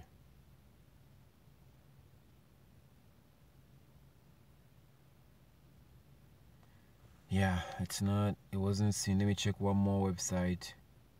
One more place. Nope, nothing. So I looked at 3 different places. It did not show up. It wasn't. It was too tiny to appear. So tomorrow is a new moon day, and then we worship, and then in the evening we go out and look for the moon. So I give our Heavenly Father all the glory and all the honor. I thank our Heavenly Father for everything, and I do thank you for spending your time to participate in this new moon meeting. I encourage you to. We actually have a different channel where I do the live broadcast. So I don't do that here. So I encourage you to follow the link and subscribe on that channel where we do the live broadcast every week. So in that way, when we meet, like we're meeting right now, you'll be able to participate on that. So I thank our Heavenly Father for everything, and I do thank you for all of you that spent your time to join me this evening. I'm really grateful. I thank you very much for spending your time hanging out with me this evening and going through all these scriptures. Thank our Heavenly Father for everything, and hopefully, Yah's willing, I will see you soon. If anybody do have any question, you can comment it in right now, and then we'll deal with it before I go. But if not, then I will definitely be seeing you soon on the next meeting. I don't know when that will be, but you will definitely get a notification. If you do subscribe on YouTube, you get a notification. So I thank our Heavenly Father for everything, and I thank you for spending your time to participate in this live broadcast. And Yah's willing, I will definitely see you soon. Sister English, have a wonderful night. May Yah be with you. And to you, Brother Mark, Yah be with you. To Sister Nakia and the brother, all of you, I really appreciate your company.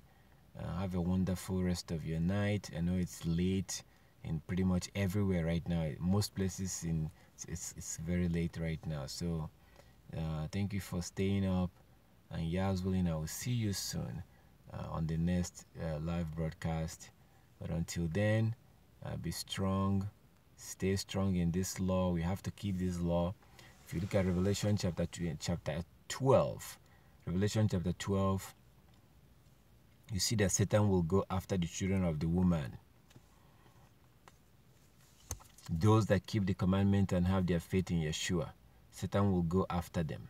So that's what we are battling with right now, because Satan is trying to fight and trying to stop us from keeping the law as much as possible. We cannot allow that to happen. We have to keep the Sabbath, keep the feast days and the new moon days. We have to observe these days, wear our fringes, grow our beard, dress moderately. These are things that we need to do. So I thank our Heavenly Father for everything, and I thank you for spending your time to join me this evening.